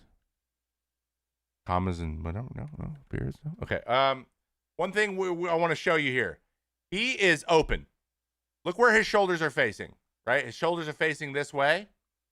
He's basically facing the K in Hankook, all right? So, and that's a high arm slot. So sinkers tend to be like that. His is up here, okay? So first of all, guys who throw that high of an arm slot tend to throw wide. Tend, naturally. You think that's what's going to happen. The interesting thing is he is facing the K, and then what it does is immediately out of his hand, it starts moving right. Like, it's going right already. And it's just flat. That's crazy. Like, that's not a sinker. It's a beautiful two-seam. But that's basically he creates this angle that way, and then the ball goes that way. It's created this weird X thing that throws hitter off. And look, he's like, can't pull his hands in. And by the way, Starling Marte's got quick-ass hands and can get to the inside. That's gross.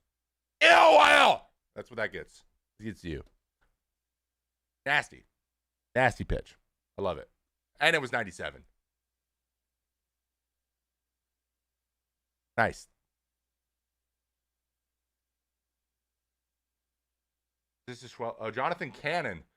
Ooh, White Sox Cannon.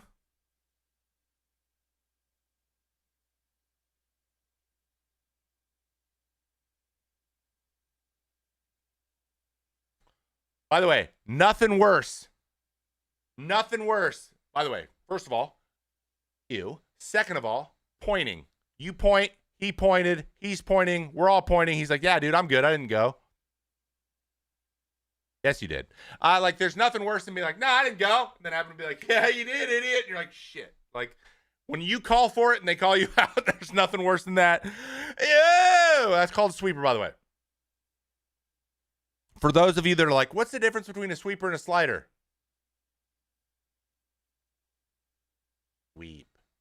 Sweeper. Also, though, Oh, by the way, he's the exact opposite. Cannon's the opposite of who we just saw. He steps across his body. He has angle going towards the hitter. Like his angle's going more towards the hitter. And so then where do we want, and then we gets the pitch to go the other way. This is the opposite of what the other guy did. Literally, almost exactly the opposite. Pretty interesting for 2 pitches in a row. That's actually really interesting. Very nice. Also, sword. Yeah, Seth. Okay, this is Seth Lugo. Ignore his really bad pants and cleats. He's wearing the high tops all bunched up. Ew. But you know, fellow cat dad, I love you, Seth. I'm so happy that you're shoving.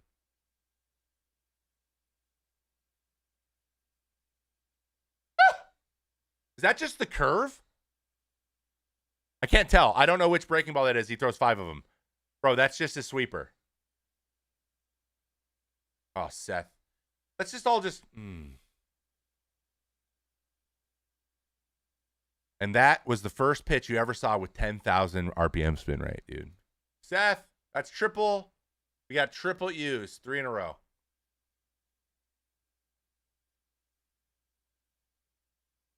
Justin! Yes.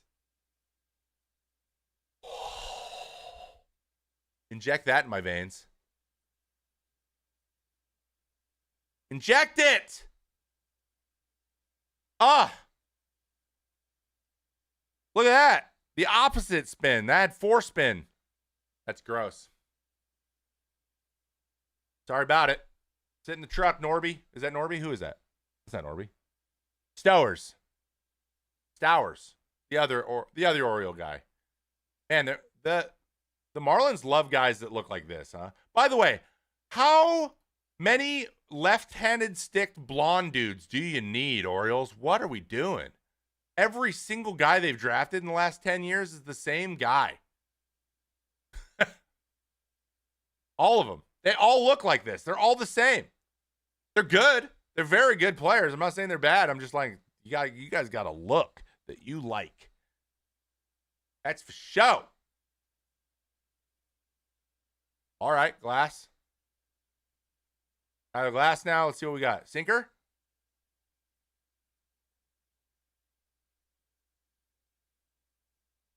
Sorry, Needs. Get buckled, dude. He got buckled, dude. Buckle up for safety. Ew. Gross. Foley, straight across his body. Also bad cleats. Come on, dude. Clean those up. Tuck those laces in. What are we doing?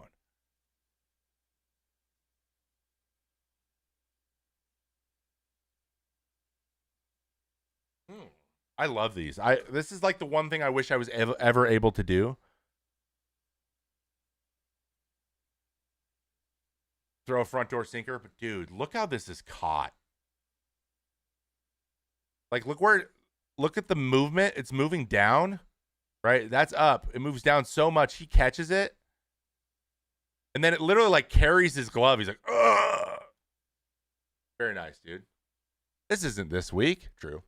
Well, we haven't done one in a couple weeks, so it could have been. I know. Anito hasn't been on the team in a while. But hey, got in there. It's okay. That's an E. That's an E. That's an E. Like, I don't know what else to tell you. You can't argue with me. Stop arguing with me, chat.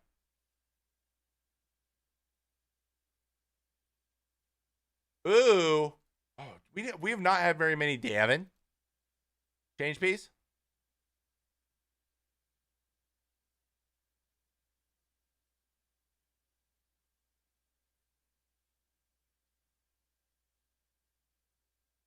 Ew. That was a really good one. There's nothing you can do about that. That's a nice. To be honest, that's not the nastiest one I've ever seen him throw. I can't believe I'm giving Devin Williams a nice, but Hunter Brown, curveball. Yoink. Hey, if you can throw it there, you're going to be okay. That's a strike. Dude, that's crazy. That's what curveball is supposed to look like, especially when they have that much depth. Notice how it's a little bit over the plate? You got to do that. That's called a strike the ball right there. And Kowser seems kind of confused, which, you know, everyone is. It's okay. You can be confused. Being confused is fine. Oh, it's the Bryce Miller or what? Is a bunch of pitches from him? All right. Yeah. Four seams at the bottom of the zone. Freeze pitches. Nice little split piece Johnson there. Another good split piece Johnson. I think we saw that one last week. Great tunnel. Another good split piece Johnson. Look at these righties getting splitters. And then guys getting frozen because they're all looking for splitters. Another split. We throw the same splitter. Did you guys know that?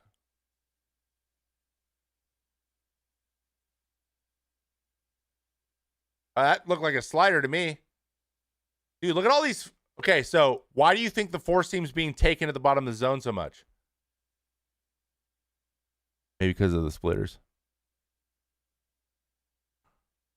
And when you finally get one there, they're not going to catch up to it. I loved his rendition of Larry Bird, by the way. It was great. How about some Royals pitching? I mean, why are they not linked? We already watched Lugo. You got to link them. I need the links. I'm not finding these right now. Are my Royals going to do something this year? I have faith that they are. They are very good to me. I think they are set up really well for a run. I think they're set up like they were in 2015. Yeah, I said it. Are we going to have a Royals-Mets World Series? Who knows, man? How crazy would that be?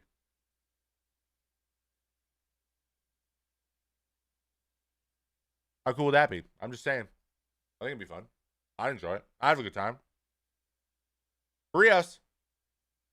Rios with the slurve. That's away. Imagine swinging and getting hit. And he definitely went. Sword! That's in you. Don't open Spotify. Do not open Spotify. I don't want him to know the music I like, dude. God, it's a secret. Who's winning the AL East? I bet you. I think the Yankees are going to win it. At this point, I thought the Orioles would. Oh my goodness. Ooh, sweeper. Also, when did Logan get when did we get here with this? Like, when did we start doing this? When did we start? And he's always had this little hitch, but like now he's like hitting himself in the back of the head. You know, whatever works. He's having the best year he's ever had, right? Pretty good.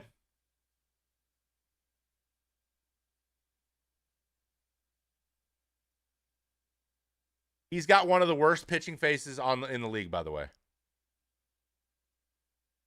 Mechanics start getting weird past Osterbreak. They really do. People start searching. For sure. No, that's a good call. That's a really good call. That's a really good pitch, though. I love that. All right. Framber again?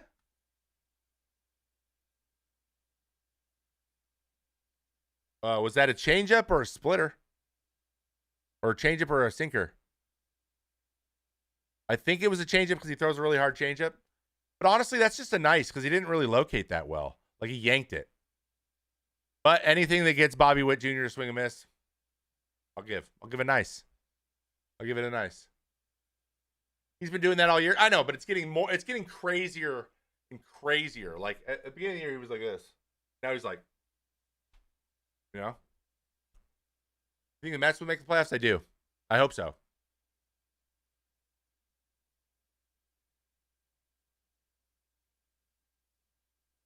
I hope so. Oh, I do like Fernando Cruz. So Fernando Cruz says that he's got that Tyler Clippard the split thing going. So it's like not like a hard splitter. It's more like Neris. Him and Neris throw a similar splitter. Damn, you're nowhere near hitting that, Bowers. But I mean, Jake Bowers looks great in a uni, dude. But he hits 190 every year.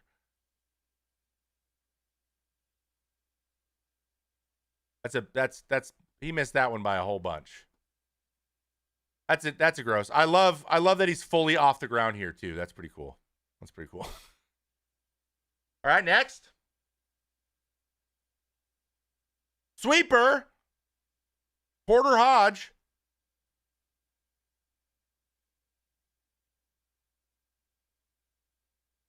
Ew, the back door. That's dangerous, by the way. This right here is dangerous, but it looks like they throw it there on purpose.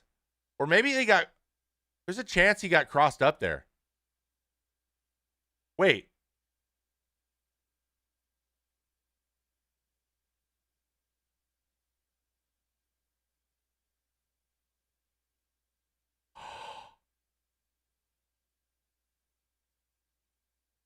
He did. That was a cross up. I think this was supposed to be a fastball.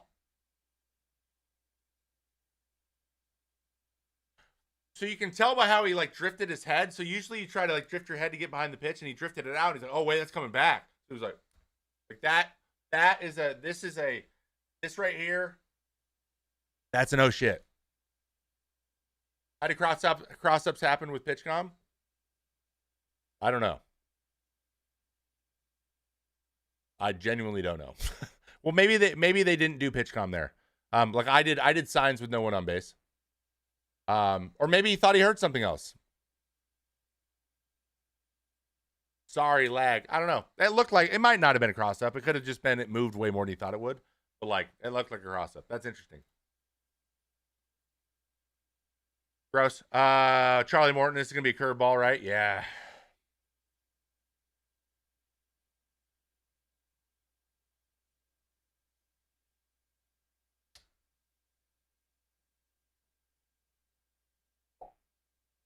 That's perfect. Can we watch Matt McGill highlights? Did you link them? Matt McGill? How is anybody ever hitting that? Well, they're not. Yeah, it's the point. They're not. That's why we do this. They're not. Gross. Ooh, Walkie B? I really want Walker to be sharp for the playoffs. Curveball? Dude, did you see that, guys? Watch his hand. This is interesting. No, I don't know. I don't think this has anything to do with anything, but I want you guys to watch his hand. His hand comes out. Remember we talked about with Bednar and like the tapping? So Walker's a tapper. You can see right there, you can see his grip. Watch his finger. Did you guys see his pointer finger kind of come off the ball?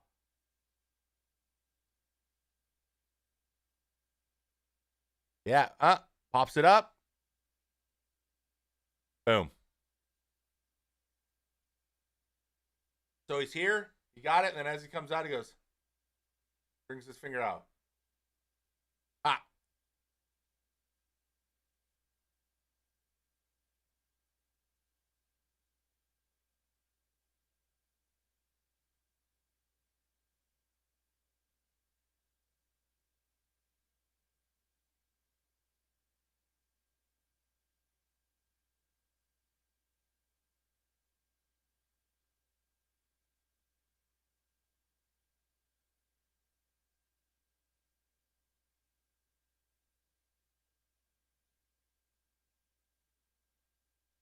Come on, Will. That just gets a bleh. He ruined it. Ruined. He's literally cooking the weapon during the windup. A lot of people do it. It's pretty common. Pretty common. I could never do it. It messed me up too much. Christopher Bassett. Another guy who grips really tightly into the bottom of his glove. So he's always like, I was always like pocket. He's like palm. See where his hand is? Like his whole hand's out, but he moves around so much that it's hard to pick up on.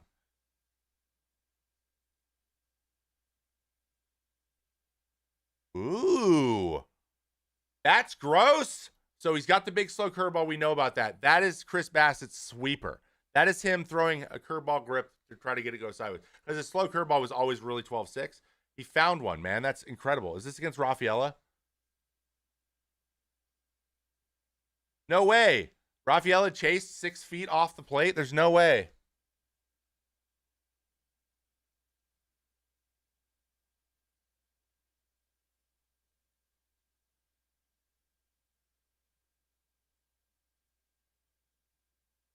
Woo! Come on, Will. Okay, next one. Who we got? Oh, is this Eflin? Ooh, Eflin. Are these frozen? I want to see. Is this probably freeze pitch? Yeah. Oh no. Tried the backdoor curveball. Interesting. Those are all very nice. Those are not supposed to work in Colorado. Curveballs are not supposed to work in Colorado. But depth works. Nothing else does. So maybe, curveballs are better. I don't know. Nice. That's probably because that's the only pitch that moves anywhere near the same. When I pitched there, I was like, I'm throwing only gyro sliders because nothing else works even remotely close to well.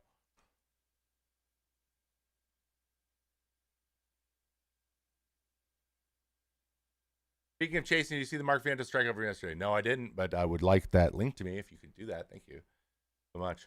Those get some nices. I like them. We got Benny Biceps. Edwin, come on, Shug.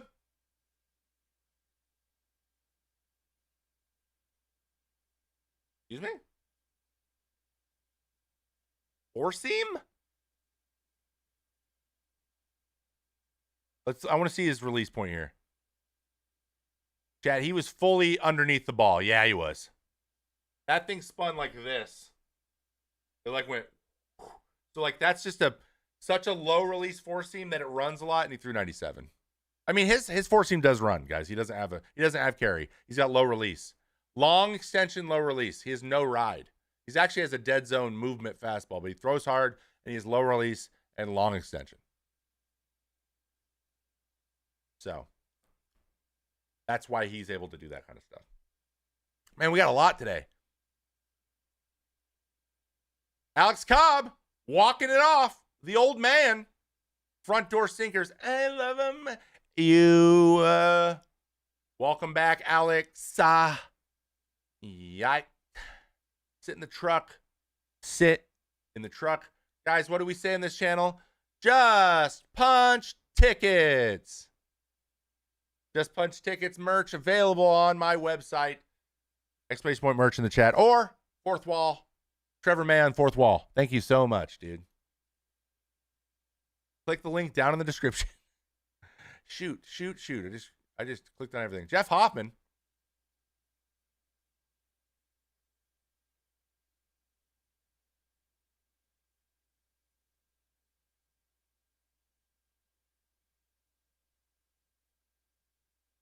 Yo, that was 89. Real good. Also, just shout out to the recoil there. That pose right there as a pitcher, you just feel it, dude. I know that feeling. You're like, what's up? You know? Do I think Aaron Judge will play first base in years? I think it's an option. I think he'll do a really good job. I think he's going to be a great DH as well. He'll probably go DH over first. It depends. It depends on what they have. But yeah, there's no reason to do it now. But yeah, as he slows down, 100%. There's no doubt in my mind he would do a very good job at that role. No doubt. Holy moly, we got a lot. We got a lot today. Speaking of Robert Suarez, we were talking about him earlier. Here's an example of him looking, probably blowing some doors.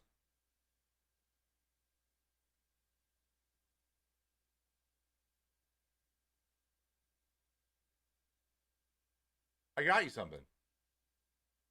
It's doors. Ew. You still hate the DH. Here's the Vientos clip. Did you put it in the Discord? If you put it in the Discord, I can watch it. Curveball. Let's see what you got. Is it? Ooh. For sale. Why haven't we got more of these? I don't know. Slider. Hey, Ryan. Ha!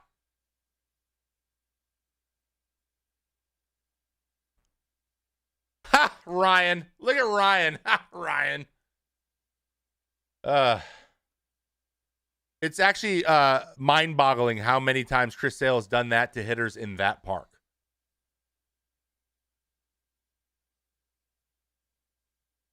Love that. Love that for me, but not for Ryan. Sorry, I know Ryan. I was just giving him shit. Cade Povich.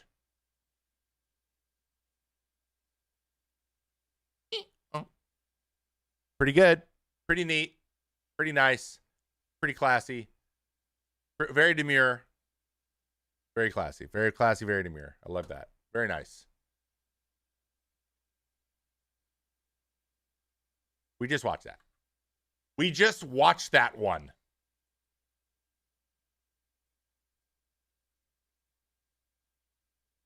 Ooh. Dana.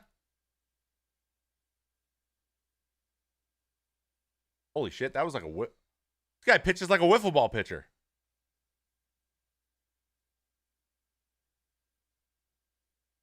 That's how wiffle ball pitchers pitch. Great hair, dude. Great hair. Love it. Sassy, dude. Nice. That was a changeup? Wait, this was a changeup?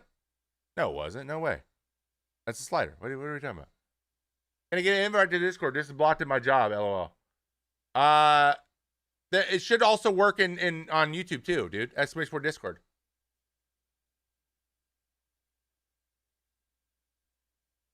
Oh, the one you exited out of. Oh, okay. Oh, that was a different pitch. Oh, okay. Oh shit. Okay. Dang it.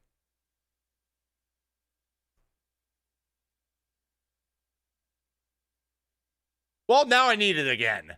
My bad. I didn't mean to do that. Hey, Cade, I didn't mean to exit out of your pitch. I love you too, Marshall. Oh, thank you. BaseballSavant.com. Thank you so much. I'm going to grab that out of the... This is the same one. What are we... No, the one before that. I didn't send it? Oh. Sorry, I'm very confused. This is very confusing. I look up and I see your name. Huh. There we go. There's the other one. Yeah. There we go. Change up.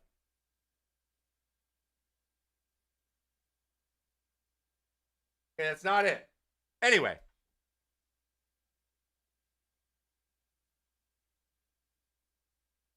Hey, curveball's really good. We can watch it 15 or 16 more times if you want. Very nice, dude. That's exactly where you want that thing. I can tell by the way that you grabbed your jersey right here. Love that shit. Love that shit. All right. Love it. It's good. All right, we're going to move on. Kate, I just want you to know I've seen your changeup. Papa likey. All right. Is this it now? Are we on the right one? We've been searching for the same one. The search continues. Yes. Sit in the truck, Dylan. Love it. I'll give you a new for that one because you're here. Ew. Hey, throw that, dude. You should throw that. When in doubt, just throw that. Yeah. We got big boy Duran.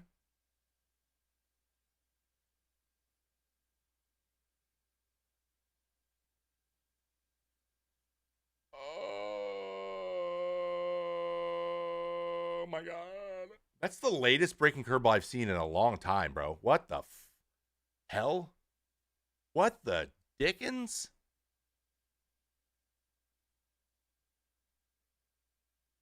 Ew. All right, I'm in. Just toss the Vientos clip. Got it. Got it. Is it at the bottom? Okay, we'll get it. We'll get it last. We'll end it with it. All right. Oh, another one. More curveballs from Johan. Hey, same. Oh God, these are so nice.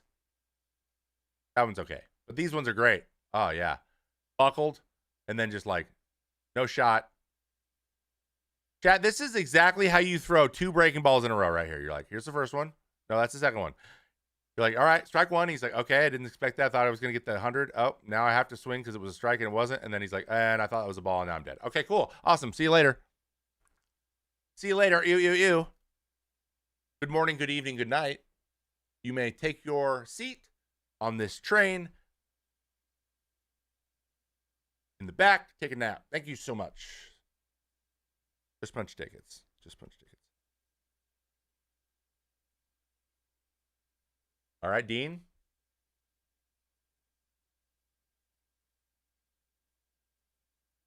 Nice. Pretty good. Is that the cutter thing? Yeah. Cutter slider thingy he throws. Nice. Nice. Yannier. Is it Yanni or Diaz, or is it or Cano? Is it Yanni or Cano and Yain or Diaz, or is it Yain or Cano? And I'm so confused.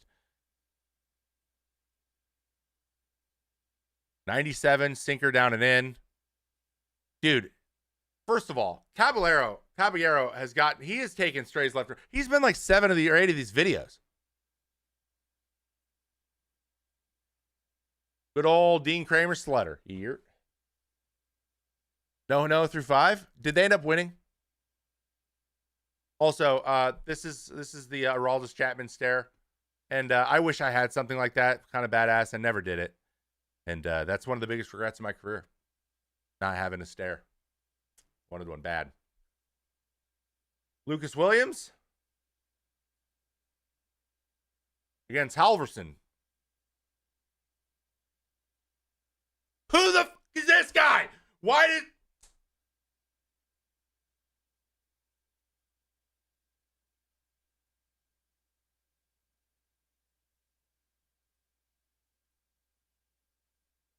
Here's a guy. Here's a guy's name you've never seen in your life or even heard it ever. 101, of course.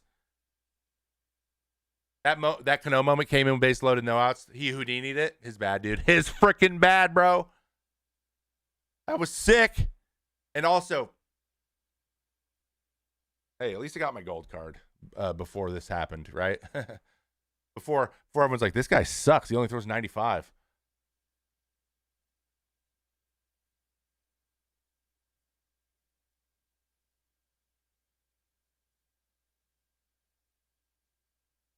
Sit in the truck. Sit in that truck. Sit in the truck. Ew. Nice, Suge. Big out for Suge, especially with how his season's gone. Seeing 100 out of him, I think everyone's pretty excited about that. We just watched that one.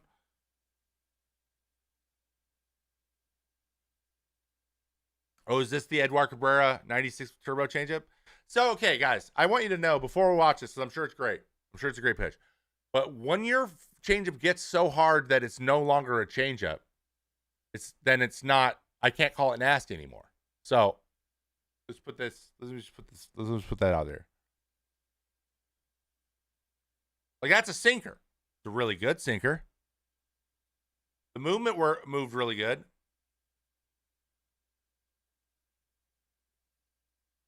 But that's just a sinker. What's the difference between a 96 changeup and 96 sinker? Nothing. That pitch right there, nothing. Even the spin right there was exactly like a sinker would spin. There was nothing different. And that's the issue. That's why he gets hit around sometimes, is because it's not that type of pitch. It's just a different kind of fastball. So. But that said, that pitch, gross. That pitch was gross. Ooh, Morejon. We have not seen him in a while either.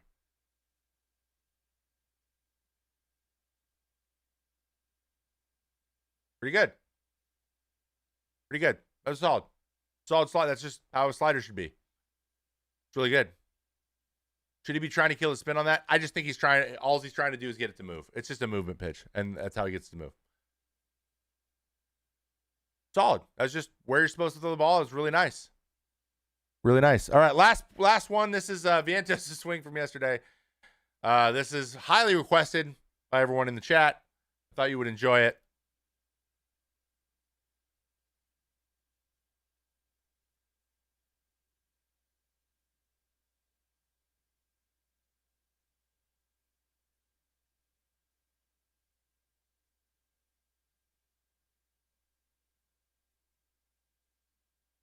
Okay, so just so we know.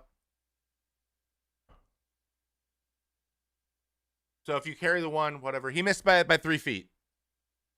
Yeah.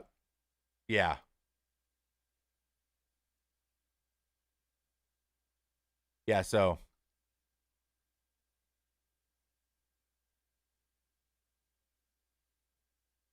Just See ball, hit ball, right? One more time.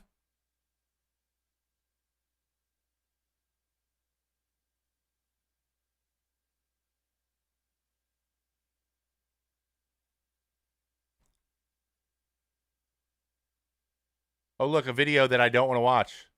You can force me. Last part, we need to watch this here.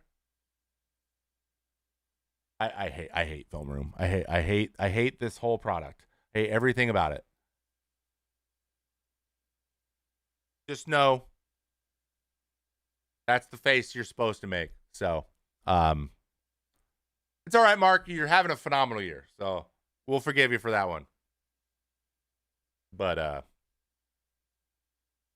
it's one of those things like, hey, guy, you're not in trouble. You're not grounded. I can tell. I can tell the beat. I can tell your embarrassment is punishment enough. That was Nasty's pitches, boys and girls. Nastiest pitches of the week / month. I don't know. This last 3 weeks. It was done. Thank you so much. Rafaela spits on that. Does he? All right. Schwellenbach. We're going to get into Schwellenbach. There was an interesting thing about him that I wanted to talk about. So anyone who doesn't know who Schwellenbach is, this is Spencer Schwellenbach. He is a rookie, so a lot of these things will be a little bit lighter colored. Oh, wait, no, he's got enough. He's got 17 starts. He's 5-7. He's got 100 innings this year. I remember when he got called up, man. That's crazy. So an interesting thing, he had a conversation with Eno Saris recently, talking about how he is purposefully trying to reduce the horizontal on his fastball in order to make his carry better. So let's look at that real quick. I want to talk about it just for a second. So his four seam is not a high ride four seam. He doesn't have high ride, but the worse this is, so this is good. 6 inches is good. It means it's true. But the more that you add to this, the more this gets worse. Right? That's the thing. Dead zone. If you have too much horizontal and it moves too plane, it's easier to track. And so you want a straighter fastball if you can't get as much vert. And he's done that on purpose.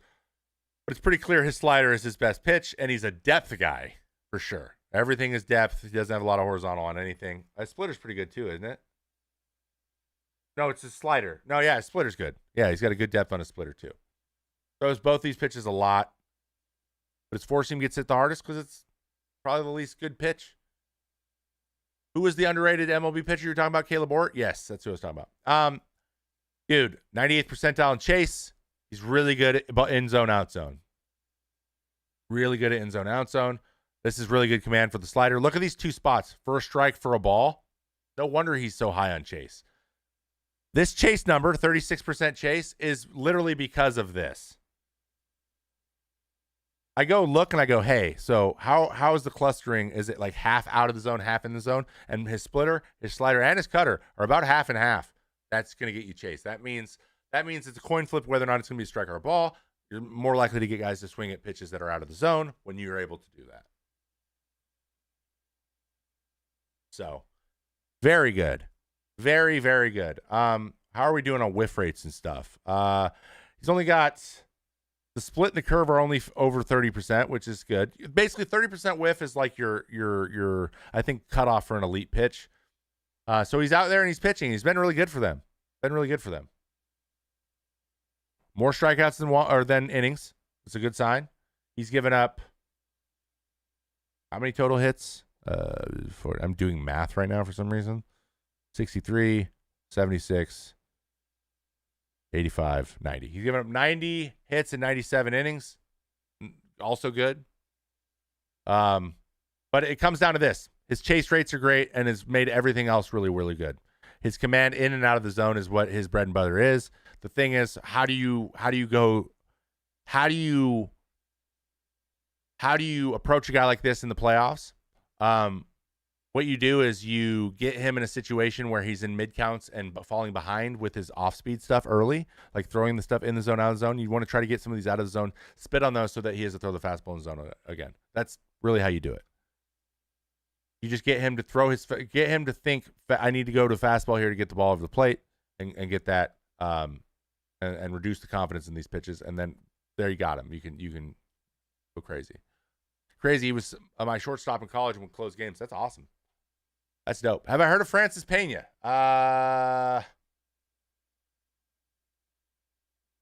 We talking about Angels Francis Pena?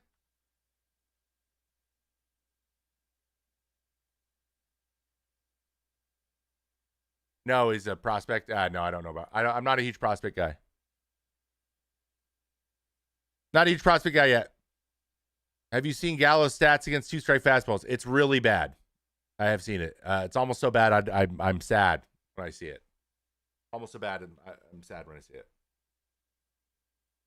There was another one. I'll jump out. Thanks for streaming. No problem.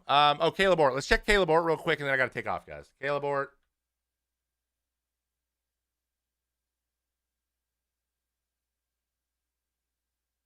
This is what I was talking about. Going into the season, I thought he was going to be a diamond in the rough. This is what he's been in the big leagues this year, in 1980s pitch.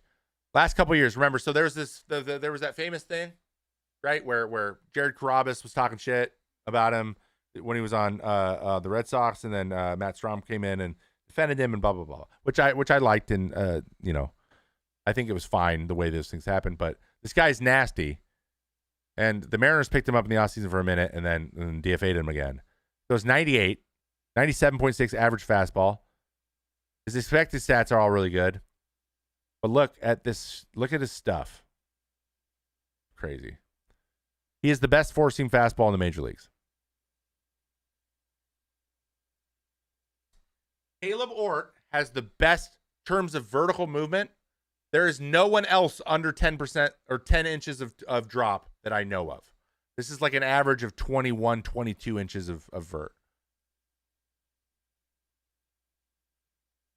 That's incredible. And then he has the 6.6, that straight number. So he's got a straight, true fastball that has the best carry in the major leagues at 98 miles an hour. This should carry him to the promised land, and for the most part it has. But as you can see, it's command that's always an issue with him. He's all over the goddamn place. Like look at this. All of his off-speed pitches, he's got no command of any off-speed pitch. So that's been his problem. That's always his problem. And it's probably going to continue being his problem until he develops a pitch that he's confident in throwing over the zone. He's got a good changeup and a above average cutter. Sweeper's not great though. It's just kind of a curveball. So he should just throw that cutter in my opinion. But this is the best fastball in the major leagues. Caleb Ort.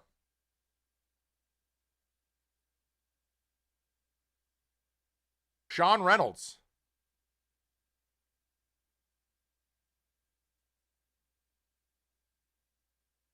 And I do not follow the prospects very much. Ooh, okay. He's out of oh my God. He's got 21 strikeouts in 11 innings. Who the is this guy? I love saying that. It's my favorite thing. Well, let's see. How's his four seam? Because his might be better than Caleb Ort's. I could be eating my words right now. It's not, but it's really good. 11.5 is really good, boys. And he throws 97. Dude, what? So, but his slider's disgusting, huh? Slider. Throws a gyro. Well, now I want to see it. Can I see it? Give me a random video. Not a home run. Oh, I don't even think he's given up a home run yet. Let's see it.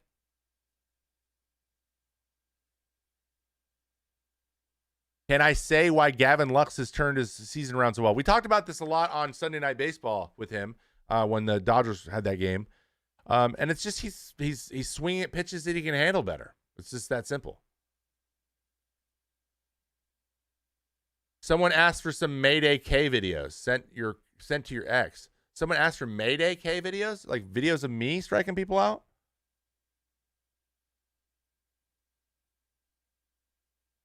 But for real. Like he is locked in on what pitches he hits the best. The thing is, people get to the big leagues, they think I gotta hit everything thrown at me, and that's not true. That's not true.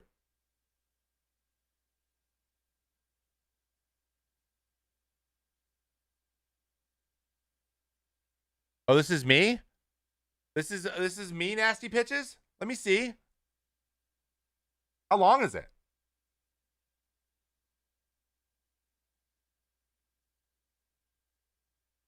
That's my curveball. Yeah, I used to have a curveball. This is all old. This is old me, dude. This is old curveball of me. These are my old curveballs, dude.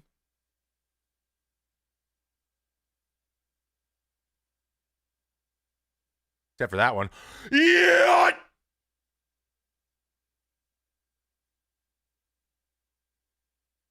It's in the truck!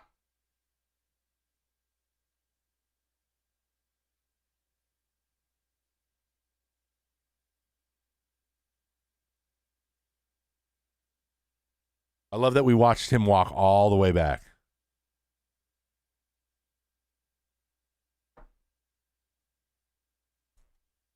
Acuna.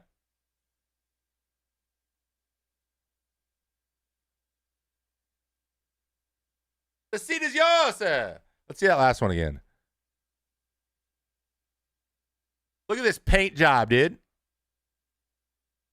Little happy trees. Little happy trees. Thank you for putting that together. Appreciate it. A little bit of a death ball. Death balls are like stupid sliders. And that was just a straight up spiked curveball. Full spiked curveball. Boom. Oh, I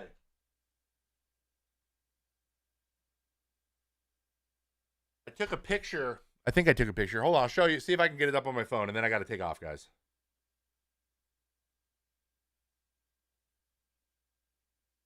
Yeah.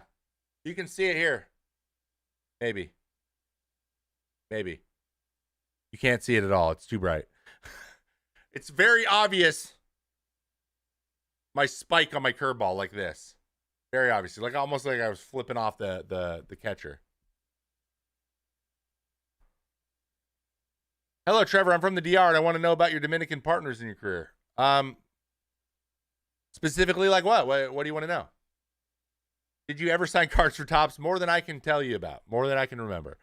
Whole lot. Whole lot. You have a signed ball for me from 2009? Dude, that must be worth dozens of quarters. Check Laurent Butler's baseball savant page. MW, dude, we did that last week, bro. Lawbutt is crushing. He is crushing. We did do it last week, though, so we'll check back in next week. We'll do a bunch of check-ins next week, and we will talk about playoff picture, too, because it's going to get pretty interesting.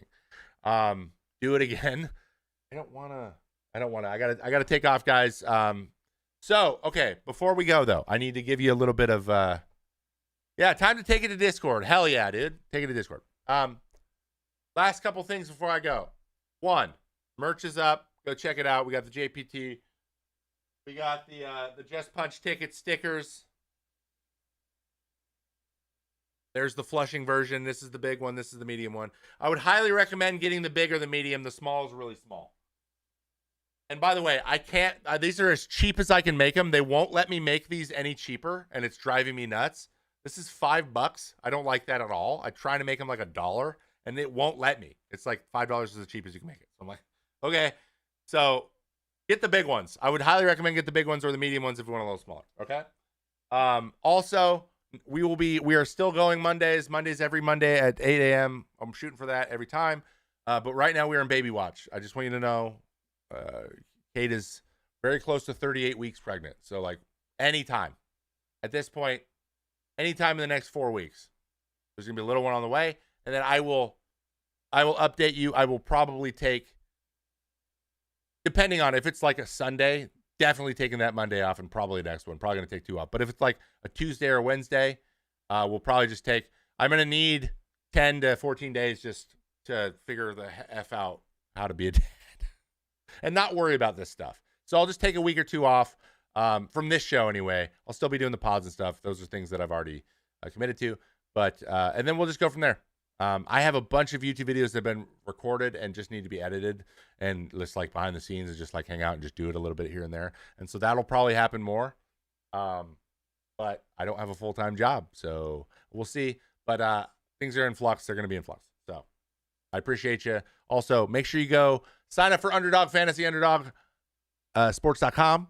Use code MCA, sign up, and you get a bunch of free crap. Please do that. Adapt to the child's presence. Exactly. JPT shirts are super comfy. They really freaking are. I'm glad you said that, Paul. The shirts are awesome. Just Punch tickets. Go grab you a JPT shirt. For in your team's colorway. If it's not up there, please let me know. I know we only have 5 or 6 of the teams up right now, and I got to design them and put them up. But we're gonna roll them out slowly over time and go from there. All right, guys. You guys have a great rest of your day, of your week, and we'll check in. Join the Discord. I'm trying to hang out in there more and more. It's been a slow go, but now that I have internet, I didn't have internet for 4 days, so now I have internet. I can hang out in there more. So I hope you have a good one. Dr. Lubo will be Godfather since he's Trevor's father anyway. Well, that would make him the grandfather, you goofball. Anywho, bye-bye. Have a good one. We'll see you next time on the Trevor May Baseball Channel.